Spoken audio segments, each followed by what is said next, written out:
Ladies and gentlemen, boys and girls of any particular ages, this is the Shut Your Mouth Lounge. Episode number, what is that, Addy? 210. 210! We've got 210 of these bad boys. And this is a big fancy year end celebration that we're recording on the 30th, so it will go up on the 31st or 1st of January, I don't remember. It's going up sometime in the new year, probably. It will probably go up on the 31st, unless it really depends on how fast it's uploaded. Right. Like if it's not uploaded, if it's uploaded fast enough, then honestly I may just release it today. that sounds fine with me. Give some people something to listen to on their Friday mornings, Thursday afternoons. Yeah. All right, and with all that out of the way, before we get into the year-end stuff, Addy, what did you do this week? Well, first let's go over the uploads, which I have We're done uploading nothing. stuff this week? Yes, actually, Why would we do a stupid thing like that? because we have a schedule, and the schedule gives no fucks. We can only adhere to the schedule. We cannot make changes to it. It changes us. Yeah. And I'm not uploading anything. I'm assuming you're not uploading anything then. Oh, But yeah. I'll have stuff coming out this week. I've got plenty of recordings of Dead by Daylight with not Alex, Mike coming out this week, if Yeah, not the today. other Alex. Yeah, the other Alex, that sucker. Yeah. Yeah. Dead by Daylight, I'll probably have more episodes of Civilization coming out, but aside from the normal stuff, that will be it on my end. All right, yeah. On my end, videos got fucked because I got injured and I can't work on them. Cool. I'll go into detail later. Sounds good. Sounds good. But yeah, as for the group channel, we have on the 31st, the final event of 2021. Sagat fucking dies finally. Oh yeah. I legitimately wanted to title that video "Sagat fucking dies."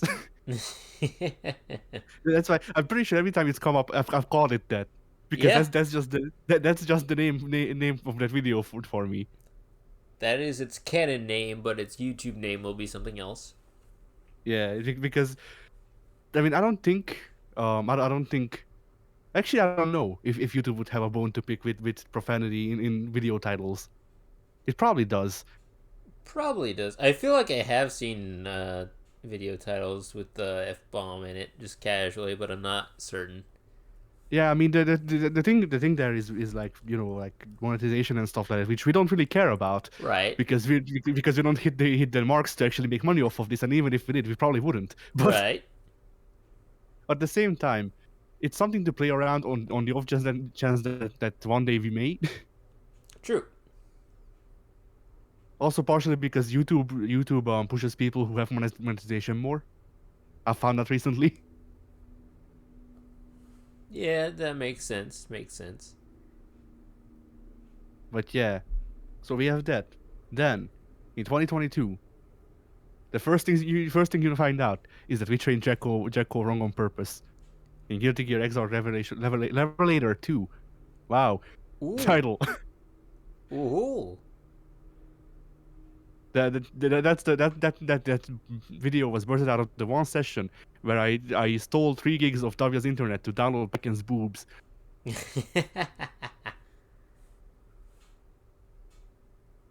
Then, oh yeah, that's on the 3rd, because I think the 1st and the 2nd are the weekends, and I was like, yeah, fuck it. I believe that is correct. Then on the 4th, Fangmin betrays us all in Dead by Daylight, or Fangmin, yeah, rather, but yeah, Oh yeah, I remember that. yeah, great memories in it. Well, on the brighter side, on the 5th, finally, the fighting games are bingo card starts being developed. Which, by the way, behind the scenes, it's been developed. I just need to actually make it, but I will actually feature it in the videos if I can. Very nice. I like it. somehow. Like if in no other way, and then I'll just have a thing thing overlaid to here's the bingo card. If you want, just screen cap this and then just draw over it in paint or something. And on the 7th, what happened with the 6th, Addy? Well, that's a Let good me check. question. What did happen with the 6th? Oh right, we don't have a we don't actually offload on Thursdays yet. So aside from like when we marathon things for festivities. Right. Thursdays are for chumps.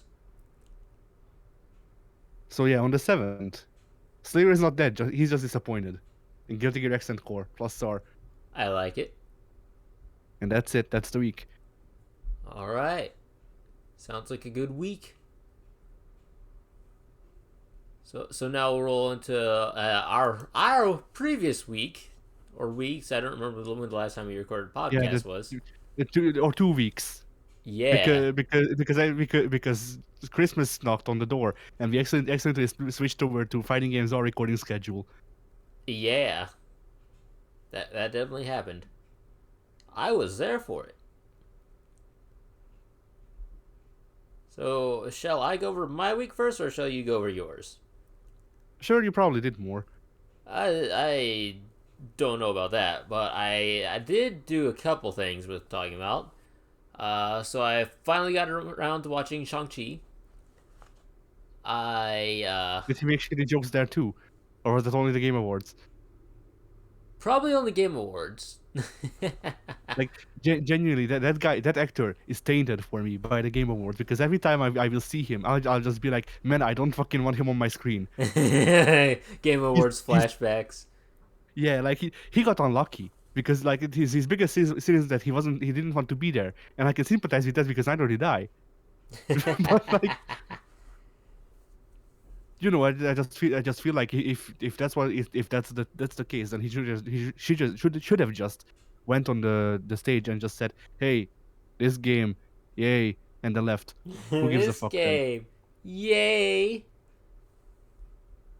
Like Yeah. I don't even remember what he was supposed to announce, but like legitimately, if he just ran on the stage, yelled it into yelled the freaking the award into the microphone, and which game gets it, and then ran off. That would have been so much funnier than any of his jokes, I believe it.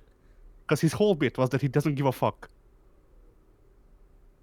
Well, don't most celebrities? Yeah, but I mean, like genuinely, his bit was that he doesn't care that he needs to be presenting the show, which is meta, but at least do it in an interesting way, I guess. Right. Anyway, Shang-Chi. Shang-Chi. It wasn't my favorite movie, I'll be honest and upfront about that. I have almost mixed feelings on it. To me, it's very, it reminds me of the first Captain America film, the first Avenger, where to me, it's a good movie. It should have been a lot better, and there are a lot of things that really miss the mark with me. But all in all, I enjoyed it, and I certainly don't hate it. I don't dislike it. I wouldn't put it amongst my favorites, though. I thought that if the cast had consisted of weaker actors, I probably would not have liked it at all. Because plot wise, I feel it's very middling. It's to me, it's just it picks up at a very fast pace, and then it just completely slows down in the middle, and quite frankly, the end as well. Even though the stakes tend to get larger at the end of the film, to me, it just didn't feel like there were any legitimate stakes there of any variety. Not even It the was all kind you cook imitation on the meat. grill. Yeah. Did we go for the same joke? Yes, we did. Yes, we did. Nice. I mean, I was setting us up for it, so I should hope. But yeah, the I know Ted had whined about it beforehand, and I kind of don't take a lot of what he says under strict consideration because everyone has their own opinions, and me and him differ a lot in a lot of things. So I figured, oh, maybe he's just over exaggerating about the end and whatnot. But no, I can definitely see where his complaints were coming from, and I tend to wholly agree with them. I thought that they had a decent setup for a fight between the main character and his father, and then I felt kind of robbed when that never happened, and then they just kind of kill off the father character. Spoilers. In the last 10, 15, 20 minutes or so, and it feels very anticlimactic. There's a scene in Avatar: The Last Airbender where you might have heard the episode, but the cast goes and watches a play of I their remember that. adventure Yes, thus far. I've Yeah, seen it. yeah, and there's that one scene where the guy acting as Jet is murdered on stage, and the cast goes, "Did Jet just die?" They're like, "I don't know. It was really unclear." And that to me, that was, I mean, the death isn't unclear, but that to me is how the climax of the father's character felt. It was like, oh, okay, he's doing his big bad stuff now, and we're sure to get some good stuff out of this, right? No, he's just kind of gone now. Yeah, that completely missed the mark with me. I don't agree with it whatsoever. I So thought that was a lot of wasted potential there. Go ahead. so Pink. This is actually one of those rare cases that I actually can have a discussion about the movie, because here's the thing. From what I understand, Shang-Chi is just Iron Fist, and that's pretty much it. It feels like it, yeah. Both of them got their powers from Okay. a dragon, apparently. Yeah, I'm talking about the character, by the way, not the actual character. Like, okay, I'm talking about like how the characters are overall built. Yeah, Not that Daniel Rand is actually just Shang-Chi. yeah. But yeah, and here's my question: were the fight scenes imaginative? Like, where was the fight choreography actually like involved? The fight choreography in the beginning instance of the movie is actually very good. There's a scene that takes place on a bus. It's got a lot of good fight choreography. It's mildly reminiscent of the old Jackie Chan movies, but not completely, which I would have preferred they go all out with it. They kind of seemed to hold back and didn't, to my recollection, include much humor with the fights. But I thought the initial fight choreography was very, very good. And I mean, then, even sorry to cut in, but like even if they didn't have to go with the full comical route and stuff like that, like they still could have just like, here's the thing. For fight choreography, you had two routes that were very similar. You had Jackie Chan and you had Jet Li, pretty yeah, much. Jet Li was just Jackie Chan but with less jokes, yeah, from what I remember. Which is probably why I disliked him more, or rather, I liked him less. That's a better way to put it, because I like Jet Li. but yeah, yeah, but yeah, so like they could have just made a thing where they still do, like, because from what I understand, a lot of the fight scenes boil down to CG shit, and it's not that CG shit can't work. yes. Mm-hmm. It's just that, like, CG shit needs to be held up with other stuff, because like there's a movie with both of them actually, that was based on the Journey to the West, and I forget its name.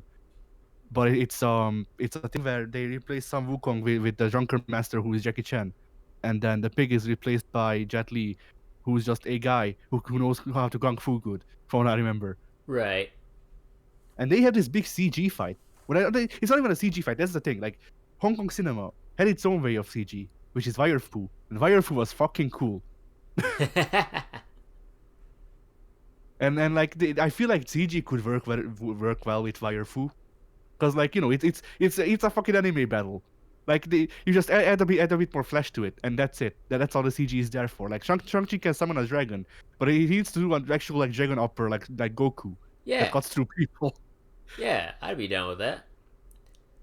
Like, I feel like movies, since those guys have retired, and then since Hong Kong cinema has, I guess, fallen out of style, like it feels like a lot of fight scenes in movies seem to be too scared of actually trying to go for something bombastic, because it would make them seem like, I don't know, ridiculous or whatever. Whereas, people like fucking, like, whereas John Cena Tombstone pile driving 15 dudes is not. Which I mean, I just made that up. I don't know if he actually does that, but like, it's something I expect him to do. Yeah, that's definitely a gripe I had with the film. As I mentioned earlier, to me it just kind of loses its luster the more it goes on. The first initial 30-45 minutes are actually very good. The end of the film, and it might be 2 hour movie, so I might be not getting the timelines correct, but ignore that. Just pretend I know what I'm talking about. Towards the end, when all the CG monsters start popping out, and it transforms itself to from a good movie into, oh, here's just another Marvel film where the main character punches CG stuff and things explode and whatnot.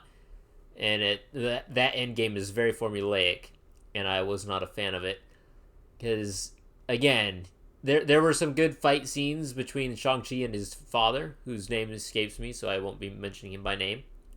His official name is Shang-Chi's father. Yes, his official name shall henceforth be known as Shang-Chi's father, and you will be fine with that.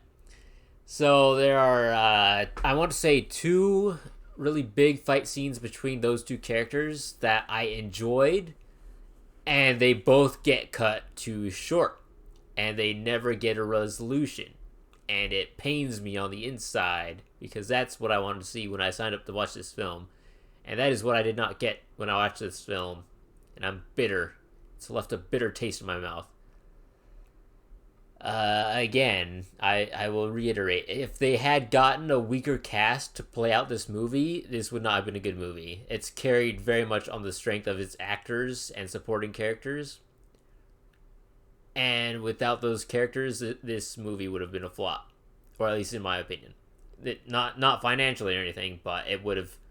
I would come into this call saying, yeah, Shang-Chi kind of sucks, don't watch it. But it's alright. It's a solid B tier movie. Nothing groundbreaking happens. It's not a go out and see it now. You must see it, or somebody in your family is probably gonna spontaneously bust because everybody needs to see this movie. It's fine. It's average. Above average at best. Great initial fight scenes. Wanders off plot in the middle and end. But all in all, it's a fun time. I would say go ahead and see it if you get the chance. If not, you're not missing out on much. I liked whoever the guy who plays Shang-Chi's performances. I liked his side character. She's got a very annoying voice, but aside from that, she actually was able to do the endearing sidekick role very well. His sister doesn't get a lot of screen time, or at least any lines, to my recollection, so she's just kind of there. So that's fine, I suppose. Village elders, they're fine. Shang-Chi's father, he's fine. Up and down, across the board, this movie is fine. On to a better Marvel project. I watched this... Before we do that, there's actually one last thing about Shang-Chi. Go ahead. I've seen rumors that they're working on the sequel already. And here's the thing. Yeah. And here's the thing. Jackie's on board. So we may get better fight scenes in that one at least. Jackie Chan? Yeah. Yeah. I forget if they hired him to be just like a fight choreographer or an actual character. They need I don't remember all roles. Yeah, he faces everyone. He can. Remember that Jackie Chan portrayed Chun-Li once. I don't remember that. I'm gonna have to look into that now. I can look into that while we do the podcast. All right then. But yeah, Jackie Chan was Chun-Li once, and he pulled it off, kind of. I mean, it was in the usual funny Jackie way, but you know. Yeah. I'm down either way. Yeah, there was also like there was one movie that I wanted to watch last year, because it was Jackie Chan fighting Arnold Schwarzenegger, in a like period piece about the man with the iron mask. I don't know if the movie came out. I don't know if the movie came out. I don't know if the movie is good. I honestly don't care if the movie is good. I just need to see. I just need to see whatever the hell happens in that movie. I concur. So, am I going to move on now? Yeah. All right, on to the next Marvel project that I finished. It was the series finale of Hawkeye, and I think I'm very comfortable saying that this has been my favorite Marvel show thus far. I think it has usurped Loki, which was probably my previous favorite, and definitely trumps Captain America and Falcon. Pardon me, Captain America and Winter Soldier. Yeah, Winter America Yeah, and Captain with Falcon. some sort of order like that. I something. I completely butchered it the first time. Let's ignore that. So yes, this series finale starts off fairly slow and methodical. Like all the episodes have kind of started.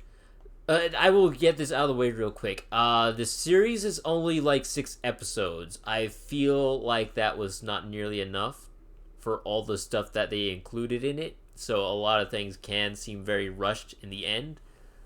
I think they would have benefited from 8 episodes. Just add 2 more, and you could have done a much better job of putting a nice little bow on top of it all. But at 6 episodes, they did a fine enough job. I've got no major complaints. I thought they were able to tie everything very nicely together without losing the plot or losing too much audience interest. There was always there was always a reason to be watching, and never a moment where you were ever lost as to what was going on. So that was good.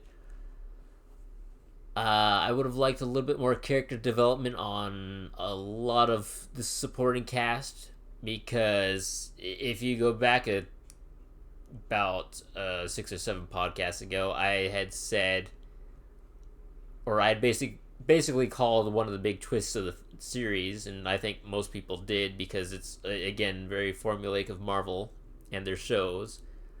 But Kate Bishop's mother, spoiler alert, is the kind of side big bad. Not really a big bad in a villain type of way, but she's one of the what's the word I'm looking for? She's one of the major pieces on the chessboard that was pulling some strings behind the scenes.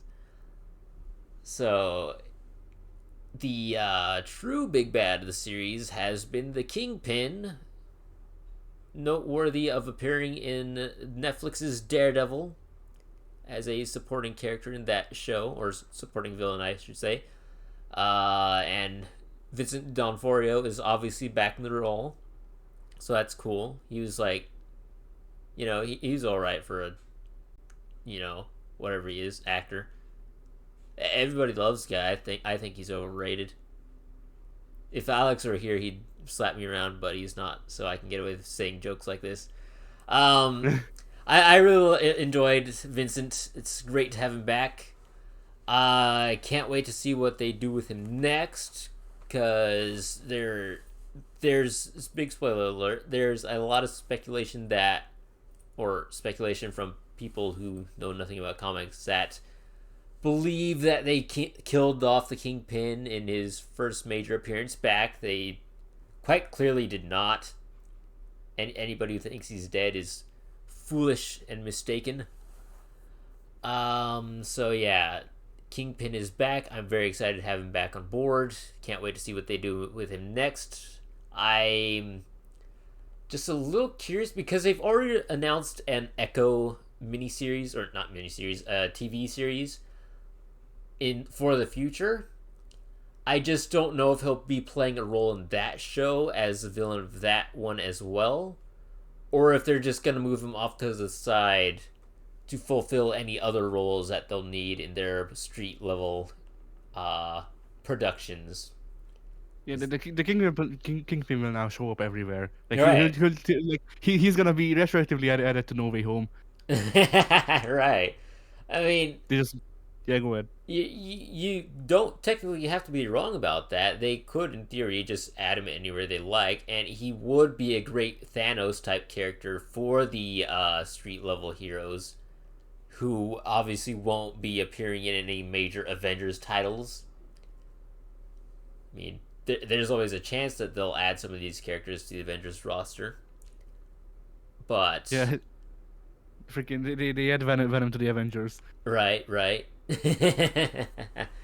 Because why would they But Spider-Man? yeah, I think if they keep these characters that they currently have announced on Disney Plus as television series, Moon Knight's probably not moving up to the major cinemas. We're probably keeping Echo on Disney Plus.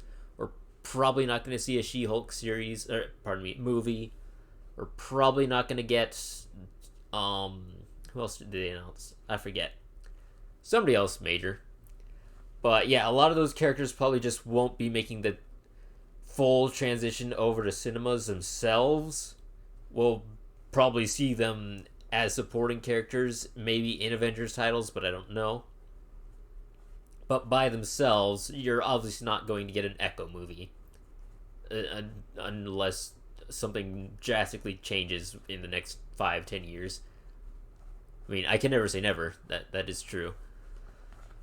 Yeah, But yes, Kingpin absolutely would make for a great kind of Thanos type major villain that connects all the heroes in a big way. He's really the one that they should have used back in the Netflix days when they did the Defenders, as opposed to using the Hand. I guess the Hand does make a bit of sense, but I'm getting off topic anyway, so I won't delve into that. yeah. Really, what we need, what we need answered is where is the greatest street level villain? Where is Stiltman Where is from the the movies? Stilt Man? Why is Stiltman not represented in the movies yet? This is a good question. I fully expected Stiltman to be featured in Endgame, and I expected him to be the one to kill Thanos, but that just did not happen. He just steps on Thanos. Yeah, that didn't happen, and I left the theater very confused. I'm like, what? Stiltman didn't step on Thanos to save the day? What is this? I want a refund. Can't wait to get Stiltman in the future. I'm very pumped. I like Stiltman is so. Yeah, I was just going to say I like how how Stiltman is so forgettable that every time I bring up Stiltman, my brain goes Kite Man. Wait, no, that's the other one. Gotta love the D level villains there. Yeah. uh, Back to Hawkeye. This again, my favorite series, and I was surprised because it features a cast of actors that I have no real major attachments to. Like, I've never seen Jeremy Renner in anything other than the Avengers titles, and I personally just don't care for his acting. It's like, he's there, whoop-de-doo. It's nothing like major. It's not. I'm not gonna write my grandma and be like, "Yo, Granny, Jeremy Renner was just so good as Hawkeye in the latest Avengers film. You should see it." And then it also features Haley Steinfeld, who I've never even heard of before, but apparently does voice work for Spider Gwen in Into the Spider Verse. So that's information. Aside from that, that's information that wraps it up on my end. So never seen her in anything. Don't even know what she's done in the past, but I thought she was a very serviceable Kate Bishop. I thought she rode the line between competent and also pampered smartass very well. The stalwart standout of the entire series, though, is again Yelena Belova, the Black Widow, the Blonde Widow, anyway. She continuously steals every scene that she's in, starting from her introduction in the Black Widow film all the way up to the final episode of Hawkeye. If they could just write the entire next phase of Marvel going forward centered completely around her, I think the world would be better off for it. It's probably not going to happen, but again, one can hope. So you're saying she's attractive? She's very attractive, and she's a phenomenal actor, and the character kind of wraps up its story in this series, but I'm very excited to see where it goes from here. If it goes anywhere, honestly. I Yeah, mean, you can't expect anything out of Marvel. They just do the actual comics, freaking swerve, and then the next Marvel film, she's doing a mission, and then she pulls her face off, and it's Scarlett Johansson. no, no, that'd be the worst. Oh man. You thought it was a good actress, but it was me, Scarlett Johansson. It It'll was be me, like that. Taskmaster. It was me all along. It'll be like that Donald Trump meme. This has been the worst trade deal in the history of trade deals in history, maybe ever. Bring back what's her name, Florence Pugh.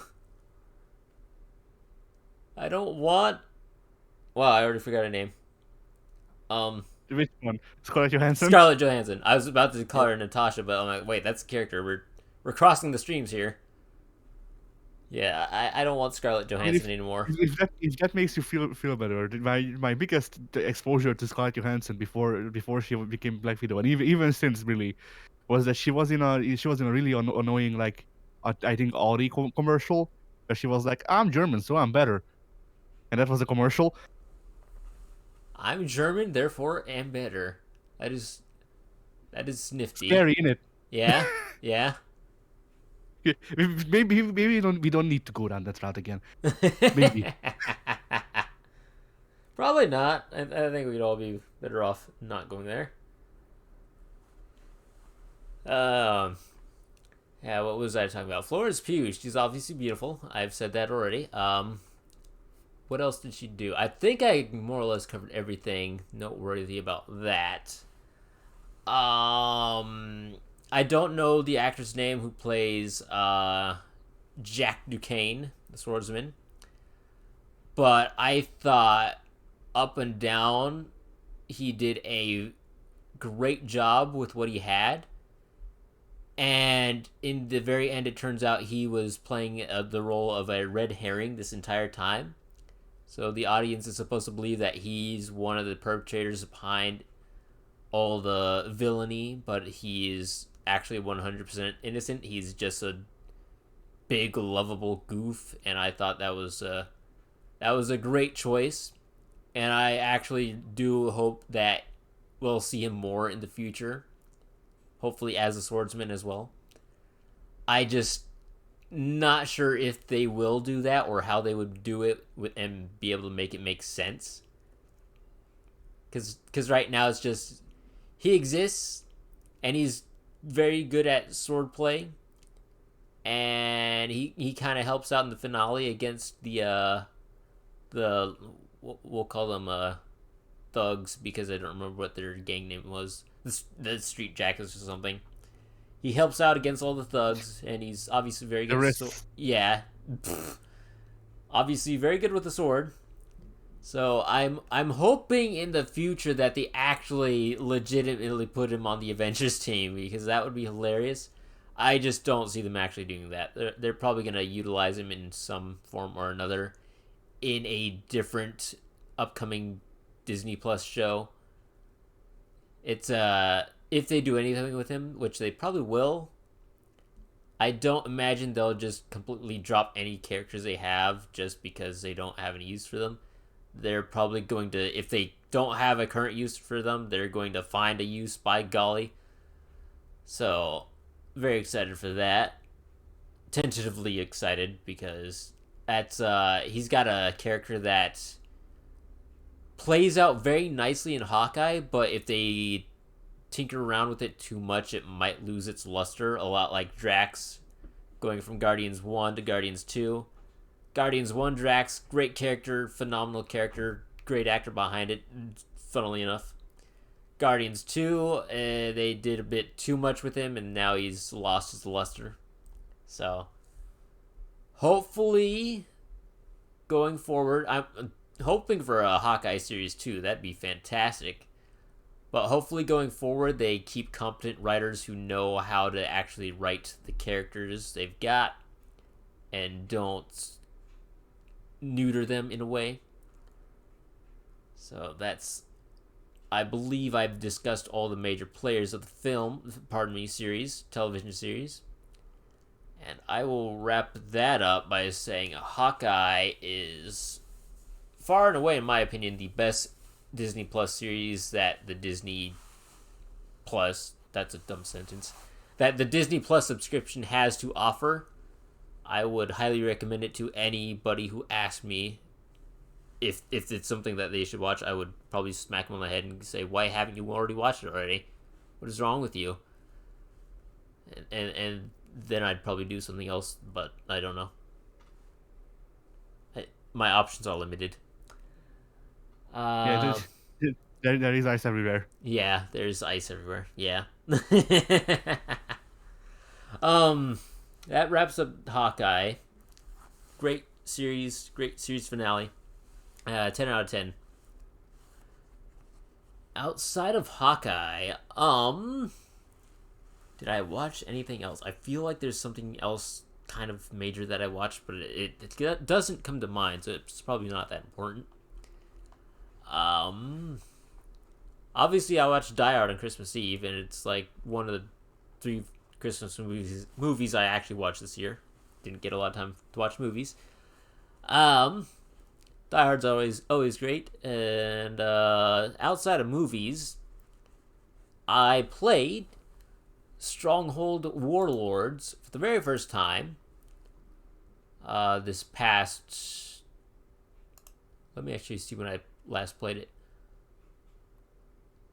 December 26th, probably 28th. No, this is all 28th. So I played it a couple days ago because Soon actually got that for me for Christmas, I presume, unless he thought it was my birthday, which it was totally not. It was Christmas.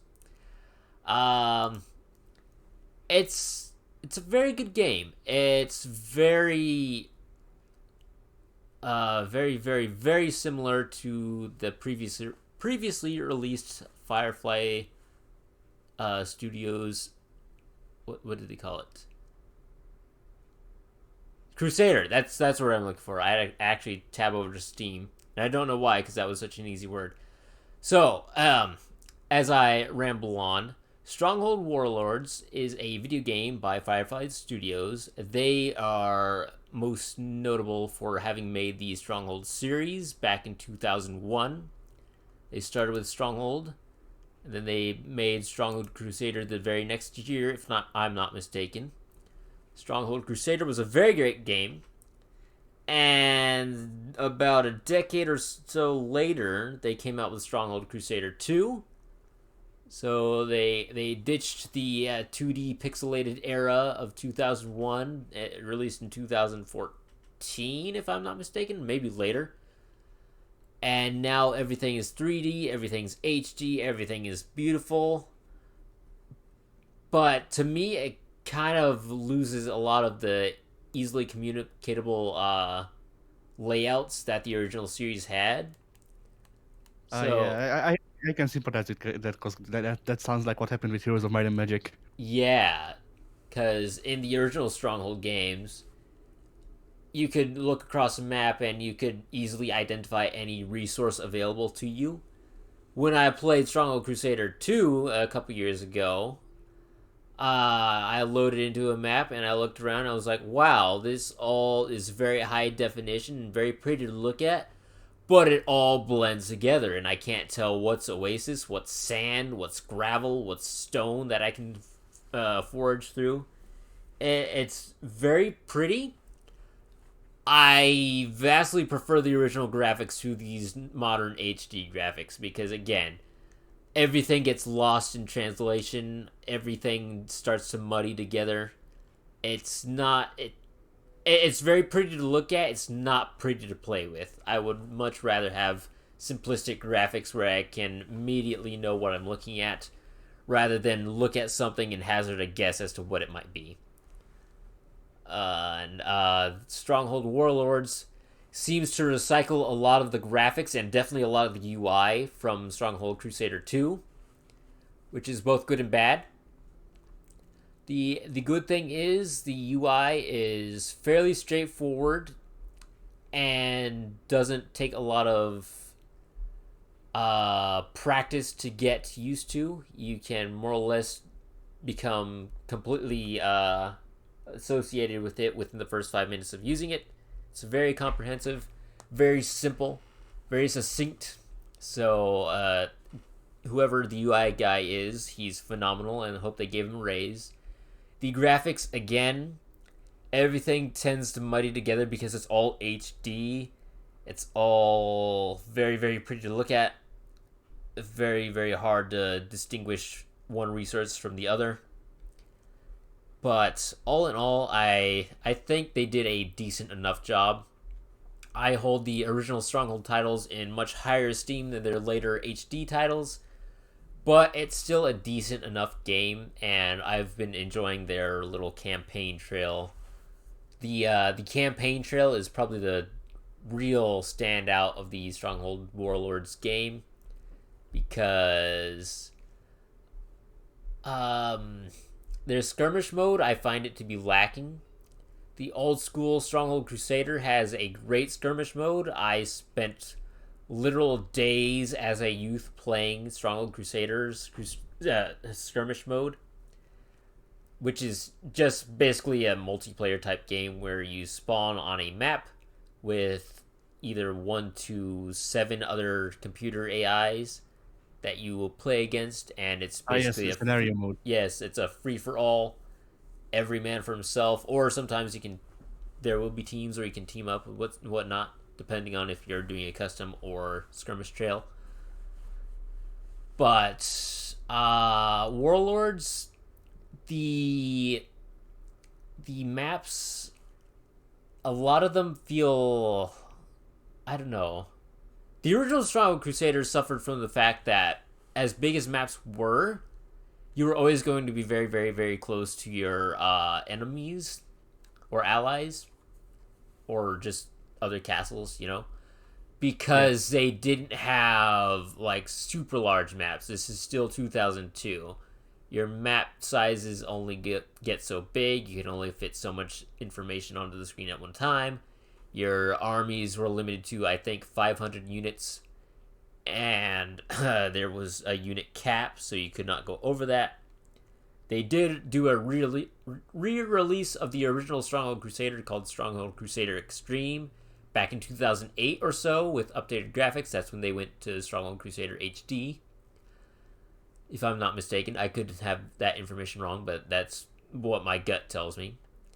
So with Stronghold Crusader Extreme, they they upped the unit cap exponentially, so now you could have like an army of 5,000 or something crazy like that. But that also suffers from the fact that, in addition to that, they also added a bunch of other extraneous shenanigans to the base game. So instead of just having a unit, sorry, go ahead. Instead of just increasing the cap on units to like 1,000 or something, they increased the unit cap. They also gave you a little tab on the side that gave you a lot of special abilities to use, like, oh, click this button and you'll launch a barrage of arrows from the sky upon your opponents, or launch a meteor at a castle or something. It's like, what? This is all extra stuff that doesn't make any sense gameplay wise, and it's kind of broken gameplay wise. And who did this? Who ruined this? I just wanted the units to be uncapped. I was about to say, like, even keeping the units uncapped, so it sounds like something that would break the balance. Yep. It's Crusader Extreme is a monstrosity. I did not have any fun with that. But yeah. AW. Hey, welcome to the party, pal. I wish I could let off just the massive string of curses that Al Johnson does in that scene. Damn it! God, what the boy? The whole thing. Right. Oh man, I need to watch Die Hard again. That was a great movie. Yeah, I watched it on actually the 23rd, not Christmas Eve. I didn't do anything Christmas Eve, I don't think. I would try to add it to our like regular Christmas lineup, but I think like Christmas Vacation is just going to sit there as the only one, because for a couple of years I was trying to add Nightmare Before Christmas to our yearly lineup, but that really didn't work. Yeah. I actually didn't get to watch Christmas Vacation this year. It's unfortunate for me, but I'm pretty sure everyone else did. So they looked out. They looked out, but I was not so lucky. Man, I watch it twice every Christmas season for It's a good the entirety film. of my life. Yep. Yeah. Work always interferes with the family time, so they're always watching movies when I'm asleep or whatnot. So Oh. yeah, that's how that works. That fucking sucks. Yeah. But they were nice, and when I was downstairs and with the family, they were like, "Hey, let's watch Die Hard." I was like, "Sweet, let's do it." Yeah. I recognize it as the one sacred film which everyone must be there for. Yeah. Not even Muppet Christmas Carol or Christmas Vacation, just Die Hard. It's like, I've never watched Muppet Christmas Carol. Yeah, Mike's told me the same thing. I've met so many people who've never seen that movie, and it boggles my mind, honestly. I hear Michael Caine kills it. He does. He's the greatest. If you're to me, if you're ever going to watch a Christmas Carol film, that's the only one to watch, and I will stand by that. Maybe the stupid Scrooge McDuck one, but other than that, Muppets all the way, boy. I will say I understand why a lot of people hate it because there's a lot to dislike about it, but I did quite like the Jim Carrey CGI Christmas Carol. Oh no! Oh no! I've never seen that one, but that just unnerves me. I might have seen that one. Let me check. No, it was meant to be unnerving. Don't worry. Mission accomplished. Man.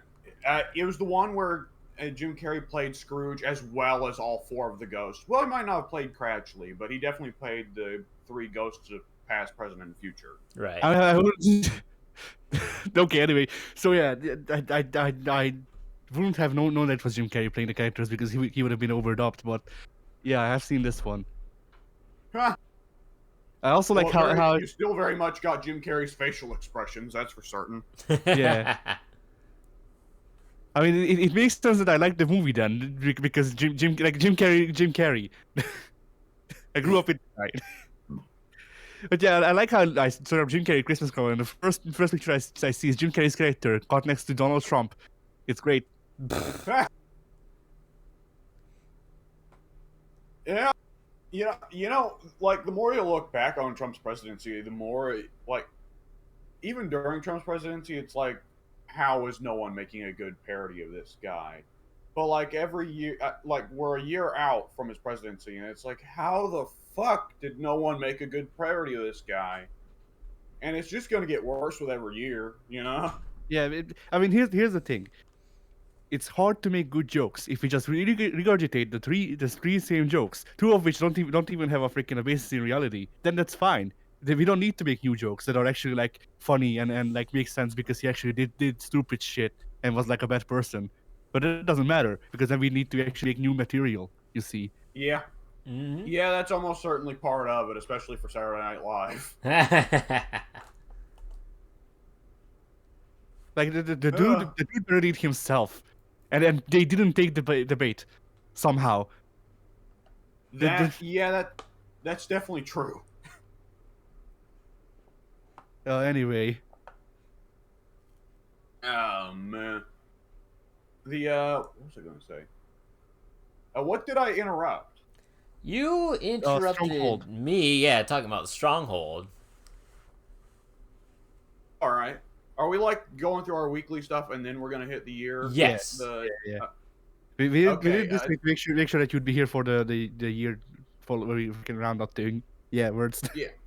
Yeah. Okay, so proceed, Pink. Proceed. I will attempt to retrace my train of thought.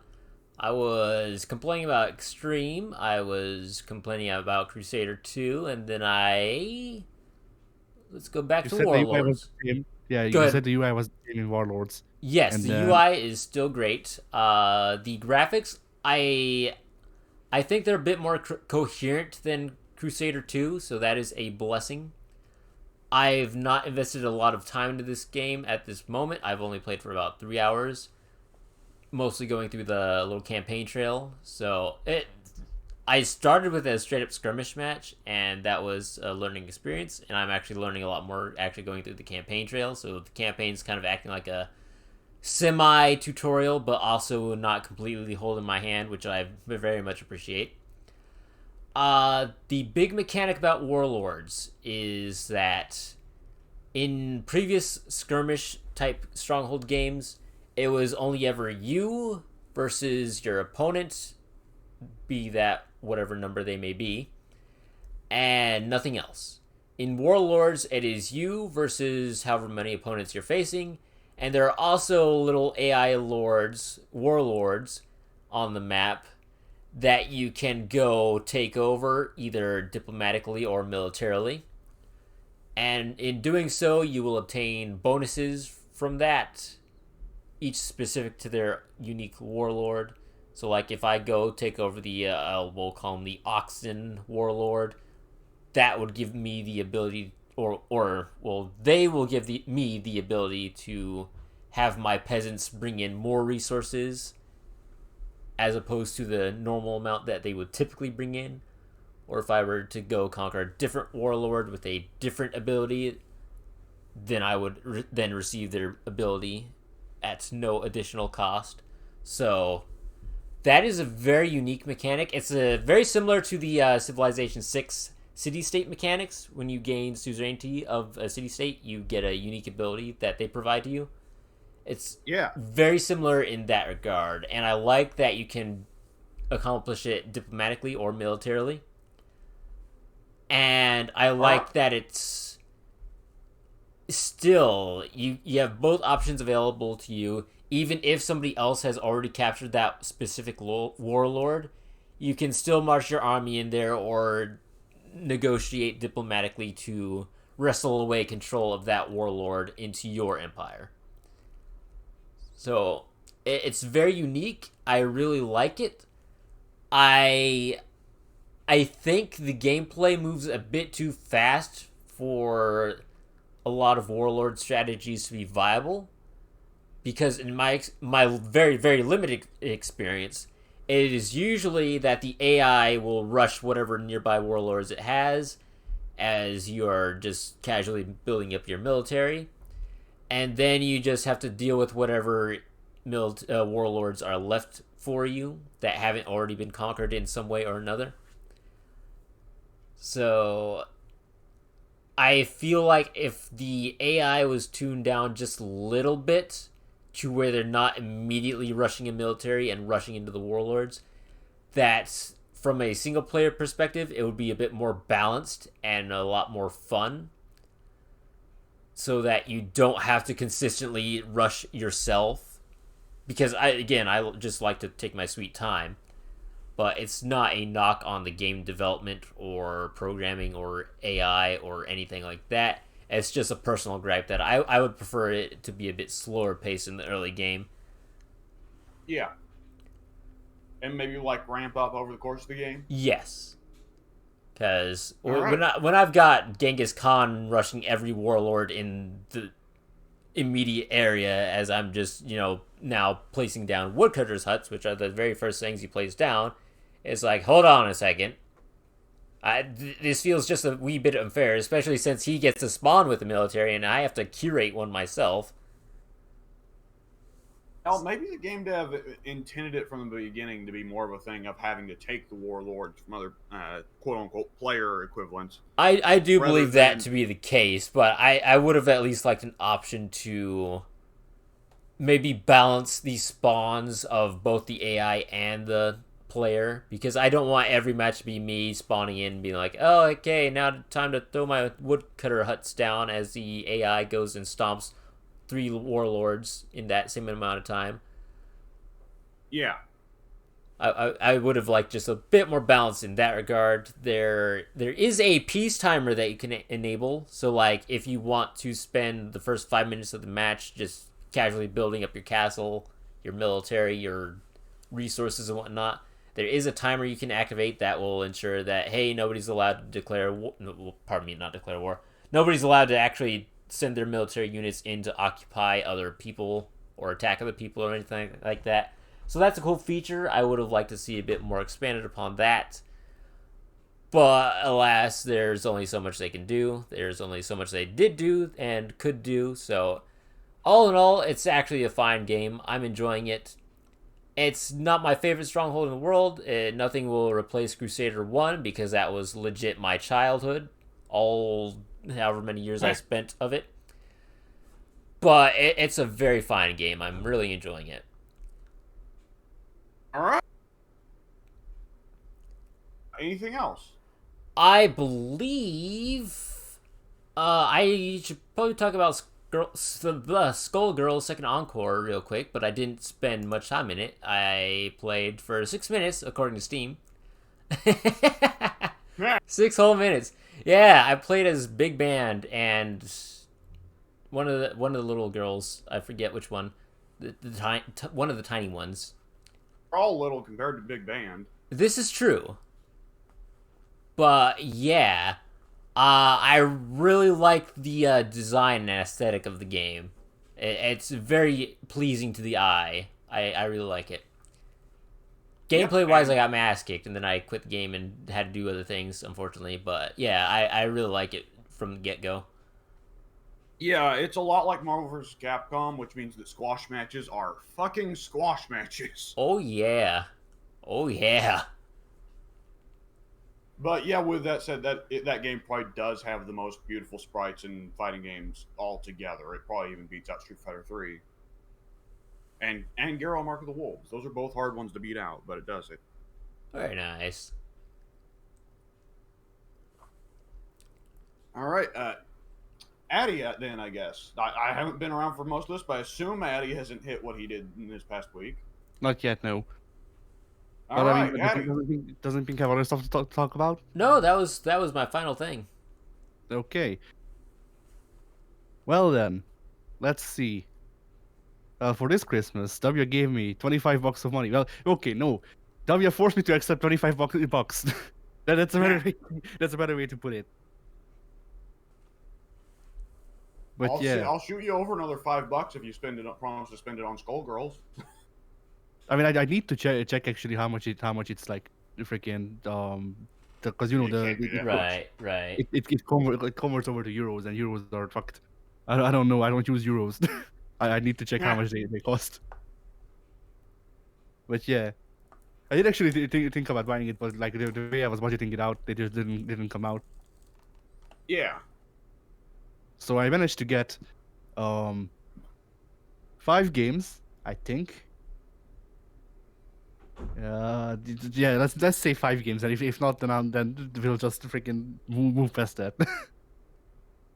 So, for one, which I guess that's kind of a bit of a business expense, I spent €1 whole on Sonic Adventure DX. Because one of these years, it's gonna have to happen. I don't want to do it, but it has to happen. Big the Cat will arrive. Big the Cat will rise. But that game I legitimately just bought because hey, I mean, fuck it. I need as many Sonic games on as many freaking things as I can, so we can ensure that the Halloween thing keeps going and we don't have to recycle things.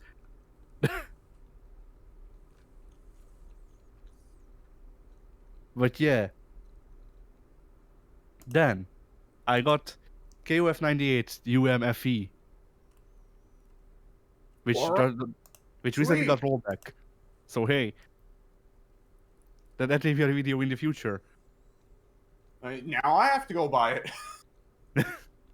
Hang on. I mean, it does have rollback. Yes, it does. I am putting it into the old Steam search machine now. Okay, let's see. And add to cart. I will buy it later. There we go. All right. Then I also bought KOF 13, which I have never played.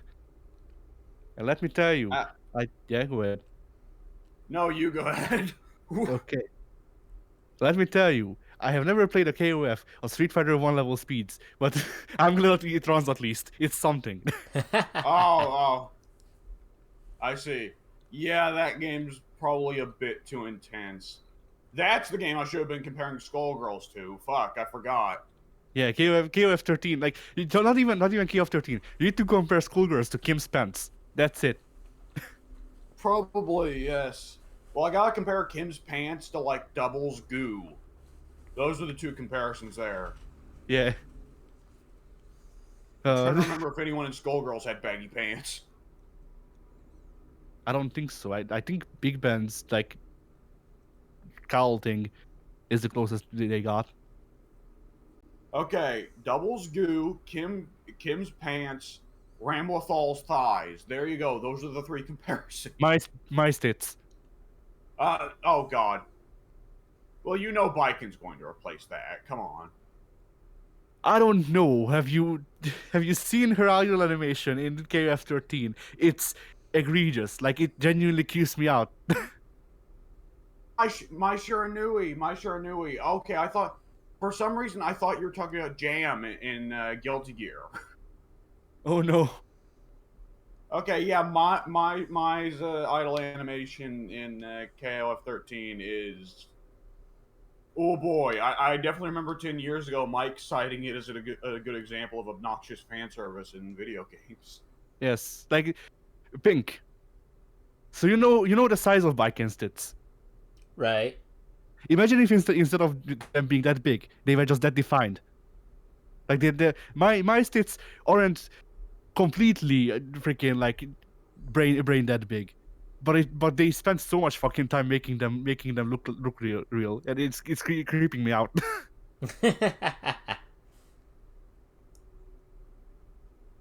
But yeah. But the game's been fun. It's been like it's been weird playing a KOF game where it's like they wanted to make juggles easier. Which the only way I know why that is because I can do juggles in that game, just naturally.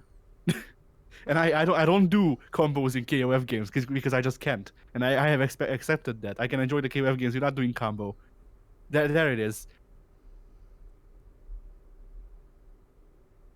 Yeah. So Pink. Yeah. That's KOF 13. That's all you need to know about KOF 13. Oh. Oh. This is where Pink says, "Alex, you bought me the wrong fighting game."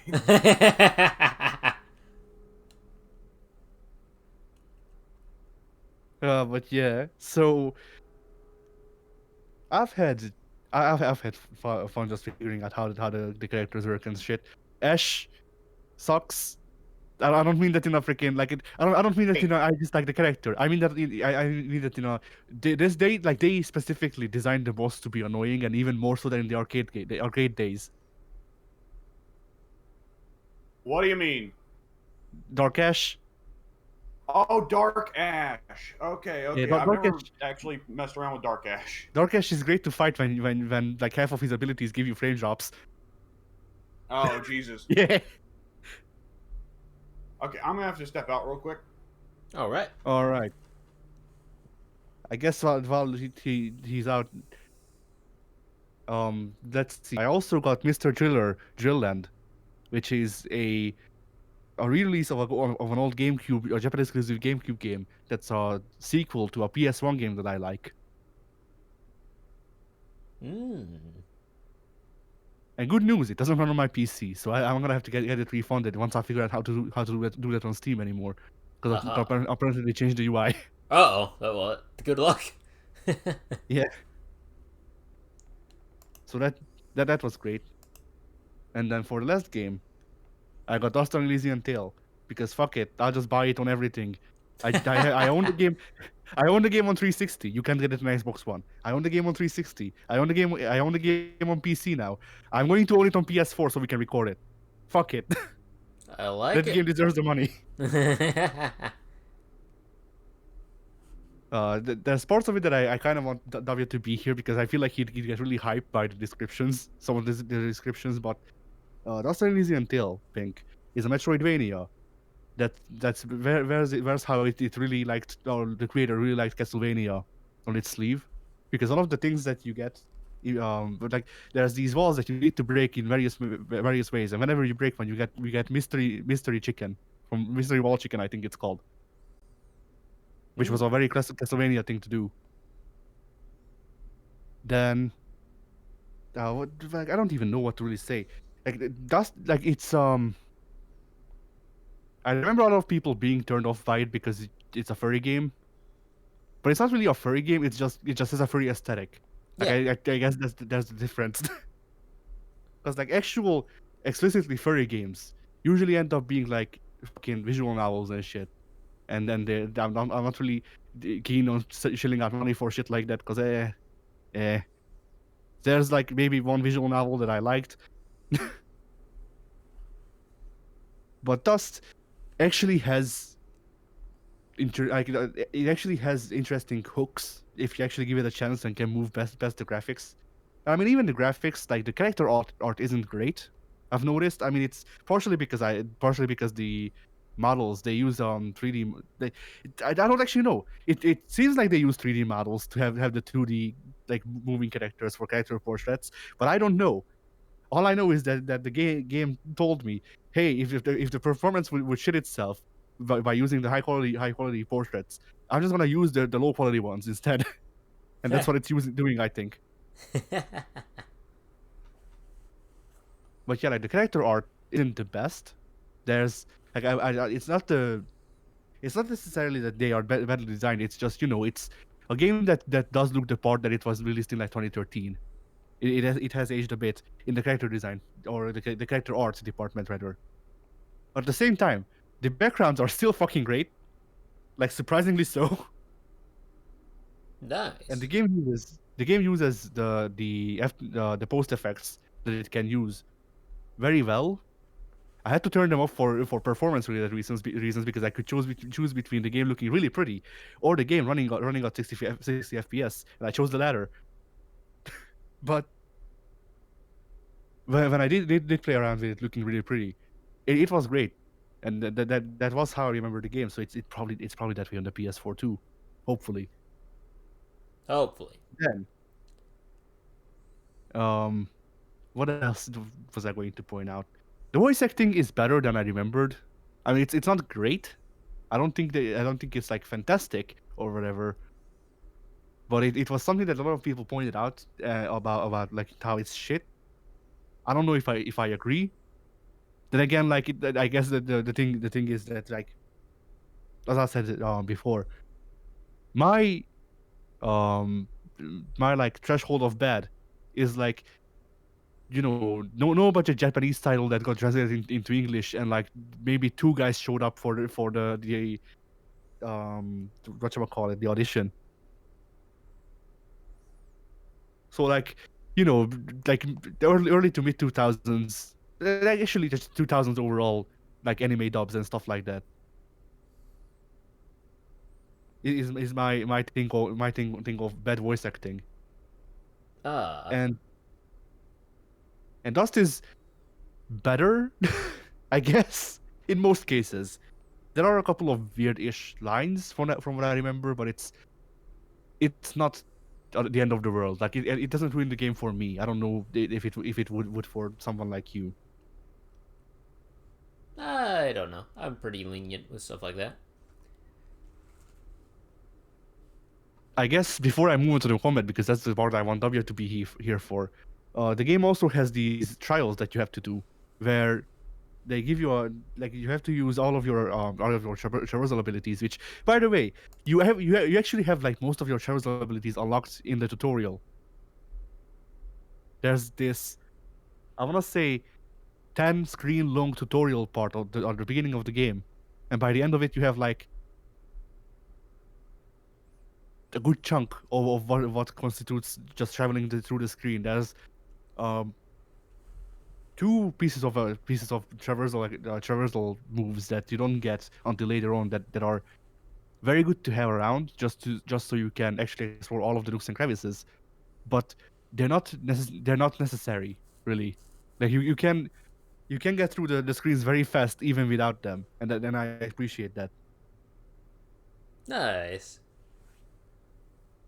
But yeah, they have these trials where you freaking you run a race with time, but you also need to hit targets. Like it kind of is like the targets mode in Smash if you ever Yeah. played that. Yeah.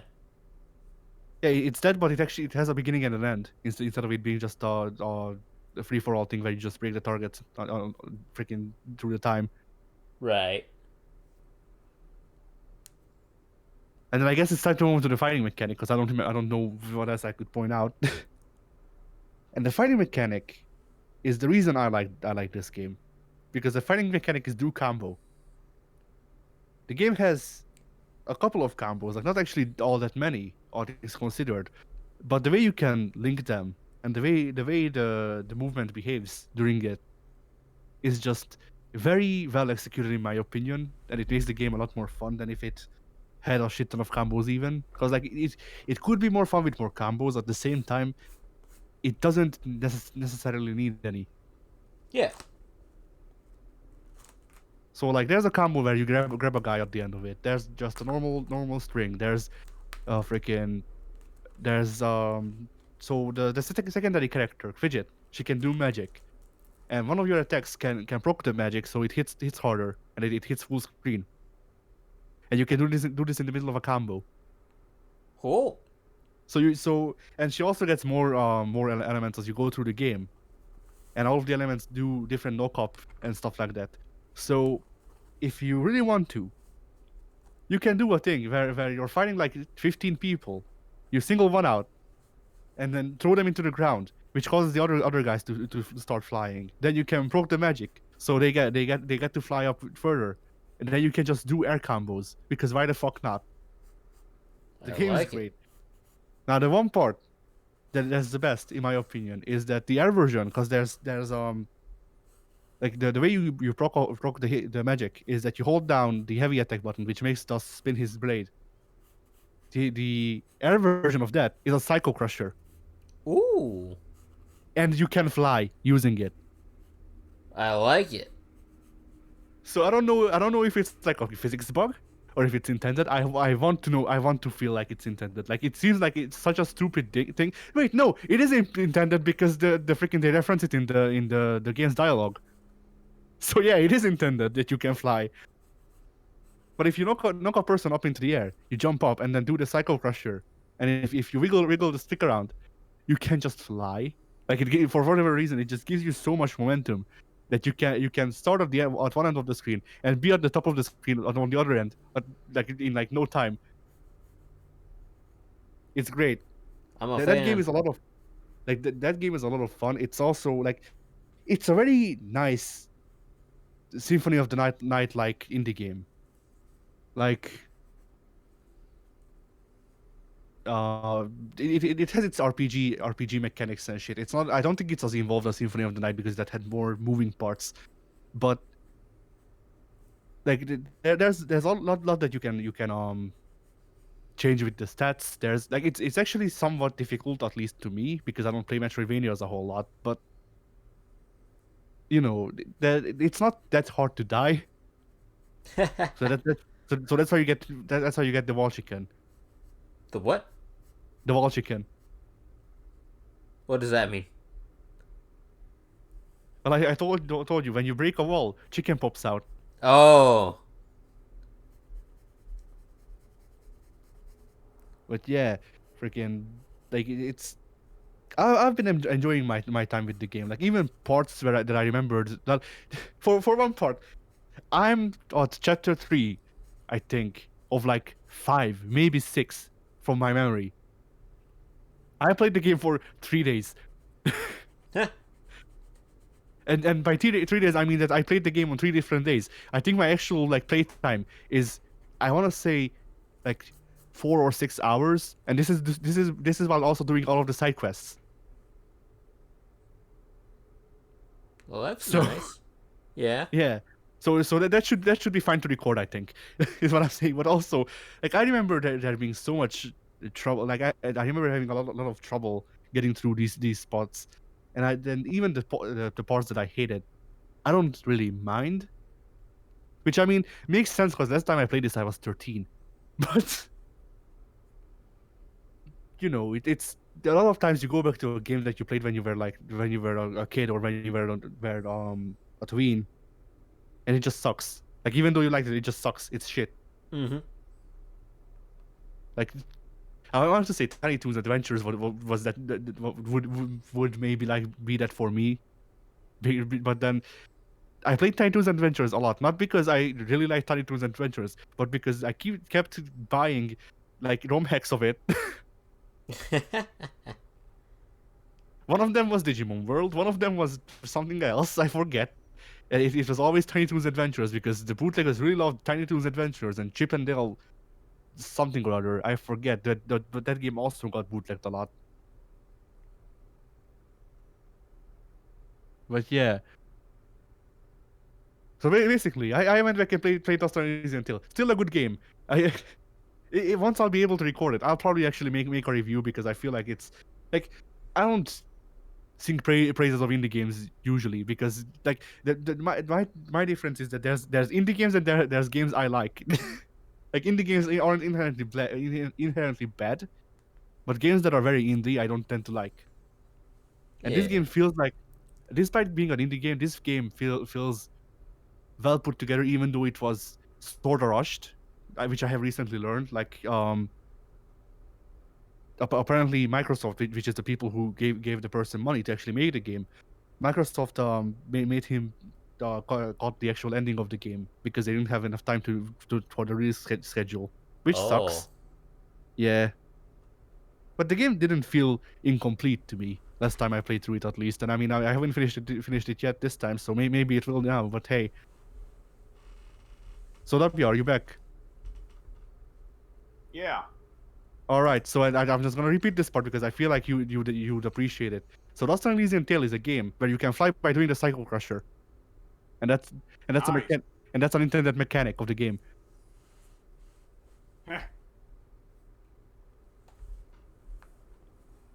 And then I believe that's all I got this Christmas.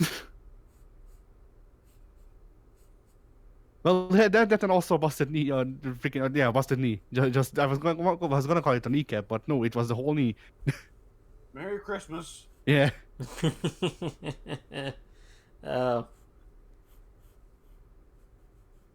So yeah, what happened was I was going from one room to the other because my room is the one, and then we were celebrating Christmas in the other, and suddenly my knees were just on the wrong side of my foot. Well, no, that's the wrong way to put it. The part of my foot that's under the knee and including the knee was on the wrong side of my foot. Yeah. Interesting. I'm not a doctor, but that doesn't sound right. Did you, when it happened, did you yell, "Ah, fuck my quads"? No, but when it happened, I went into a fucking panic because the first thing that popped in, like I didn't even feel pain. The first thing that fucking popped in was Sid Vicious. Oh. Oh no. And like it didn't hurt. I was just really fucking scared that I accidentally just like freaking broke my leg in half somehow. Like, just that easy. Like, it just pops off like you're a bionicle or something. Yeah. Quick, put it back in. Put it back in. Yeah, I've been You nursing. know, of all the leg, but- superpowers I wanted, arm fall off boy wasn't one of them, but I'll have to live with it. Yeah. But yeah, I've been nursing that back to health because I would like to like live. Understandable. And this has been keeping me from it because, yeah, like it's, it's nothing particularly serious. At the same time, I still can't stand on my foot, and I would like to be able to stand. It could be quite useful. Yeah, I would tend to agree with that. But yeah, it's Learn been to fly. healing. Learn to fly, idiot.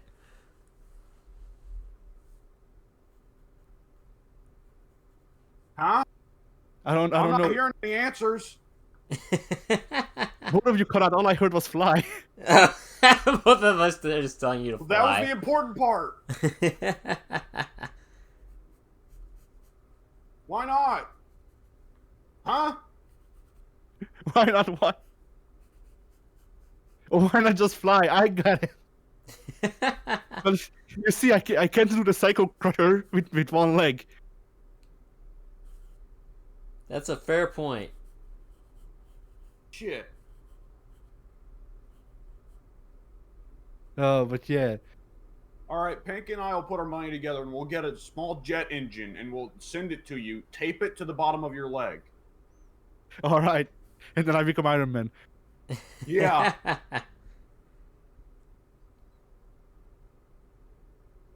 But yeah, Just start watching Zach Gowan tapes. yeah. So I've been. Yeah, go ahead. I was just gonna say real quick. I always heard WWE hired the wrong one-legged man. Is that in reference to Zach Gowan? I believe so. If I'm not mistaken, yeah, Zach Gowan was not the one-legged wrestler that they initially wanted to sign. Who's the one-legged wrestler they wanted to sign? I wasn't aware there were that many. That's a Him good and Kerry question, Von and I Erich. guess nobody else was either. Otherwise, somebody probably would have known. Like him, Kerry Von Erich, Kamala, the only wrestlers I can think of with one leg. And Kamala only wrestled with one leg for a little bit before he lost the other one. Mm-hmm.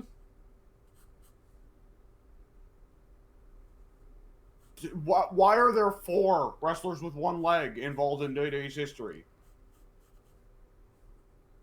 These It's are Vince. good questions, honestly. It's Vince. He's collecting the legs. Oh. The leg collector.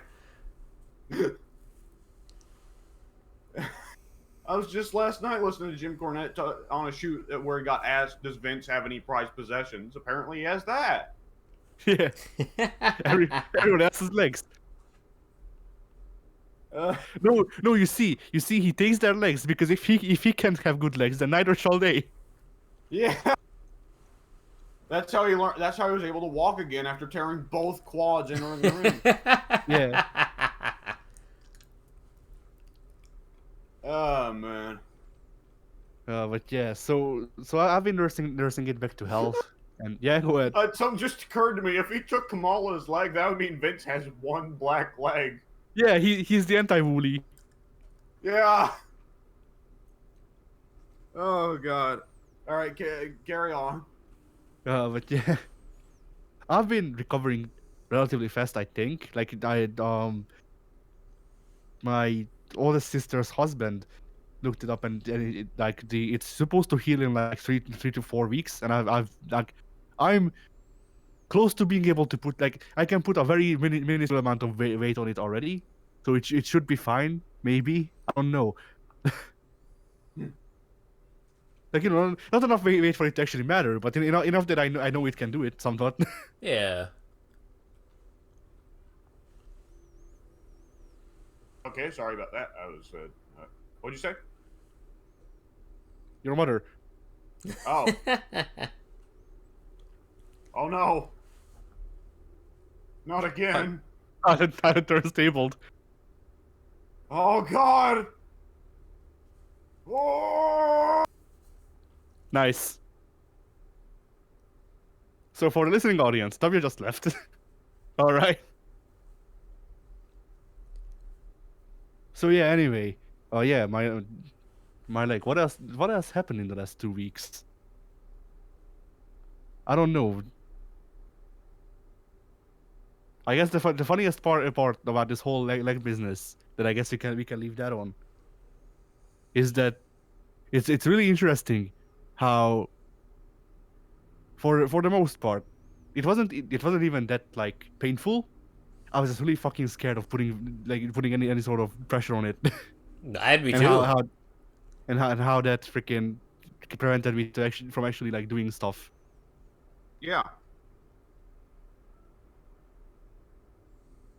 But yeah, now I'm walking around on crutches. So if either of you need help in a hardcore match, I'm your man. I like it.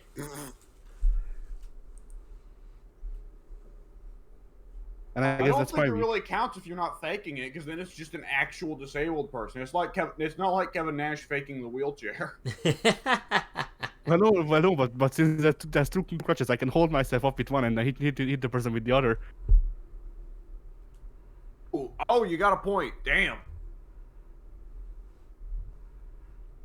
Or you can hop around on one leg and dual wield. Yeah. One of the Fairy Fates starts playing. Yeah. I'm also imagining like the fucking cut to Kiryu's face. That's rad. Yeah. What is this style? And then Kiryu learns a spinning move where he just starts posing and then spinning in place. Yeah. Not even animated. They're just moving the model around in circles. Yeah, no, there is one bit animated. There's a big dust cloud around his legs. All right. But yeah, Man. freaking. I was going to bring up like one more thing, but I forget what. Oh yeah, I guess one last thing is that I actually got the family to play Arctic Phone. Oh ho! Sweet. Yeah, it's become a pastime, so that's nice. I like it.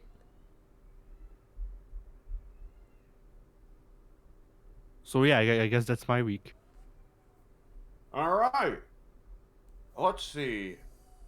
For my week, has mostly been messing around a lot with Christmas presents. There was the Dead by Daylight stuff earlier this week, but honestly, I think Dead by Daylight's going to fit firmly into the year retrospective. True. Yeah. There was also a lot of dicking around with Gladius last week with Soon, which I gotta say again, we gotta get together a 3-man session of that. Yeah. Yeah. And let's see. So the stuff that I wound up getting for Christmas, Goku got me Universe Sandbox, and it's awesome because I can just throw planets at shit and it blows up and it's scientifically accurate. So it's scientifically accurate explosions. I like it. Yeah. It's a really cute tool to mess around with after having just taken a astronomy class, you know, so I get to do a lot of the stuff that was just talked about in the book in the video game, right? Oh, that's Yeah. fun. Yeah, I haven't got to mess around with it too much, but it's neat seeing stuff where, like, I drop one sun on top of another sun and it makes a supernova. I haven't Nice. actually messed around yet with, causing stars to age and die out, because that one could be interesting. I want to see if they actually, like, because there's apparently a whole thing of, like, smaller stars are more likely to turn into red giants, while bigger stars are more likely to just detonate into supernovas, or something like that. Yeah, I remember hearing that. I think. Yeah, and I haven't tested that out in the game yet. So I should probably do that later for fun and science. Science. Pink got me Psychonauts 2, which, holy shit, Pink, thank you on that one. Like, that is more than I spent on you. Oh, not a problem. I had secondhand hype, so I wanted one of us to play it. I have not been able to install it yet because it is about 30 gigs, and that is not a possibility quite yet. I might have the data for it, though. I need to look into that.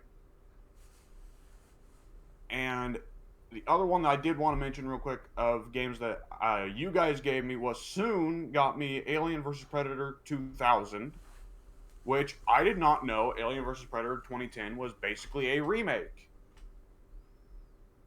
And boy, it sure was a fucking remake. The game is just like that, just with worse graphics and smoother gameplay and faster. Holy shit, Alien vs. Predator 2000 is a absurdly fast FPS. Like, I'd heard people for years talk about how, like, the Colonial Marine campaign in that game is, like, super scary, and I was like, so it's a slow-paced horror game. Good. No! The Colonial Marine runs around at, like, incredibly high speed. I only played the first level, and, like, it's crazy because you'll try to, like, slowly creep through a hallway because aliens are, you know, the primary threat and they are very deadly. And you've got the little motion tracker from the movie Aliens, and it does the little boop, boop, boop, boop, boop, boop, every second or so, letting you know if there's aliens ahead. That's really cool, and that's really good for tension building, especially because the thing is constantly going boop, boop, even when there's nothing to be worried about. but it's just hilarious because like you're trying to slowly creep through the hallway, but you can't because your character moves so goddamn fast that you're just like sprinting in small bursts. And then when you actually see an alien, of course you're going to just start backpedaling like mad while shooting at it. And the aliens in that game are fucking fast. So you're just screaming backwards through the hallway, spraying and praying at an alien that is rapidly leaping after you. So that was very funny because that was like I was expecting something a lot slower paced than that. The other campaigns, which you get an entire campaign as the Marine, an entire campaign as the Predator, and an entire campaign as the Alien. The Alien is fucking nuts. They actually did a good job of making the Alien play pretty well the exact opposite of that, where you switch between slowly skulking in the shadows after humans and rapidly jumping after them. The Alien's movement is insane. It's probably the most insane movement I've ever seen in an FPS. Because I know Doom Eternal has like all those options of like double jumping and air dashing and all that and another, but like broadly speaking, Doom guy though is still moving just a bit faster than your usual FPS protagonist, right? Yeah. Like the Alien and Alien versus Predator 2000 is running at fucking light speed, and his jump distance is like so insane. Like you will, and also as long as he's crouching, he can stick to walls and roofs. So you will just be speed running through like levels at insane speeds, more than the AI can keep up with. I should note. So there are several points where Colonial Marines or what have you, will see you gliding through the air and just go, "What the fuck?" and spraying through the air and missing entirely. So that's actually really fun. It takes a lot of getting used to. It's really fast movement, and that inevitably always takes some skill to get used to. But it's a lot of fun to learn. And the Predator is just OP. I'd heard it mentioned before, but the Predator is just like the Colonial Marine and Alien had some difficulty to them. The Alien had great stealth and great movement, but he can't take many shots. He dies real quick, which is accurate to the movies. The Colonial Marine, has the ability to like see things ahead of time through the little scanner thing, and he's got a good gun and it shoots real good. But he's almost always outnumbered by aliens, and they're really fucking fast. And he's also definitely got the least movement capability. No, he doesn't. Predator does, but so far as I've got it. But the Predator is like absurdly tanky. Only one of his guns uses ammo. The other uses an energy meter, which just naturally recharges over time. And he can spin from that energy meter to cloak and just turn invisible, which so far as I've tested does not actually work. The enemies still seem to attack me. Shoot like from a pretty well infinite gun and get infinite heals. Where the other two characters, the Marine has to find health kits and the Alien has to eat bodies. The Predator just gets to heal because he's Predator. Fuck you. And like both of his ranged weapons are absurdly good. They kill him pretty well one hit. And his melee weapon is really good. He can charge it up and just go up and chop somebody's head off real quick. And it's bizarre because the other two campaigns, you're struggling to survive. Predator, like, when you think, a Predator video game, you assume it'd be slow and stealthy and messing with people and going at, like, tricking them and ambushing them and all that. No, you pretty well just plays the fucking Terminator when you're playing Predator.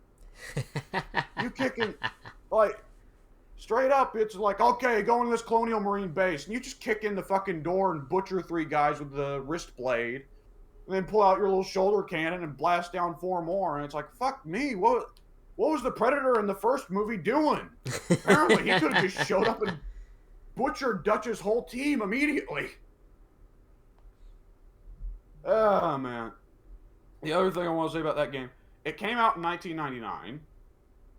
And, it came out just after Half-Life 1.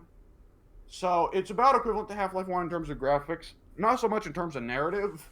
Half-Life 1 does a lot of work to build the narrative into the game and have lots of stuff going on where you can tell what's going on in the story. Alien vs. Predator is a little more simplistic. It's usually just static levels without much in the way of impressive set pieces filled with enemies that you just run through killing.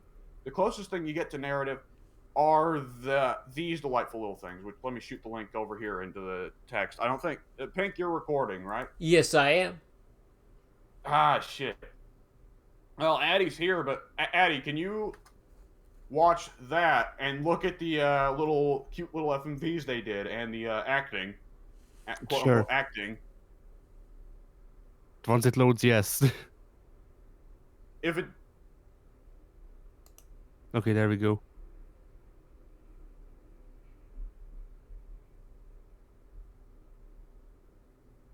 it's at second, it's at 48 seconds. By the way, if it didn't bring you No, it automatically worked. to It it. worked. Okay. So acting, huh?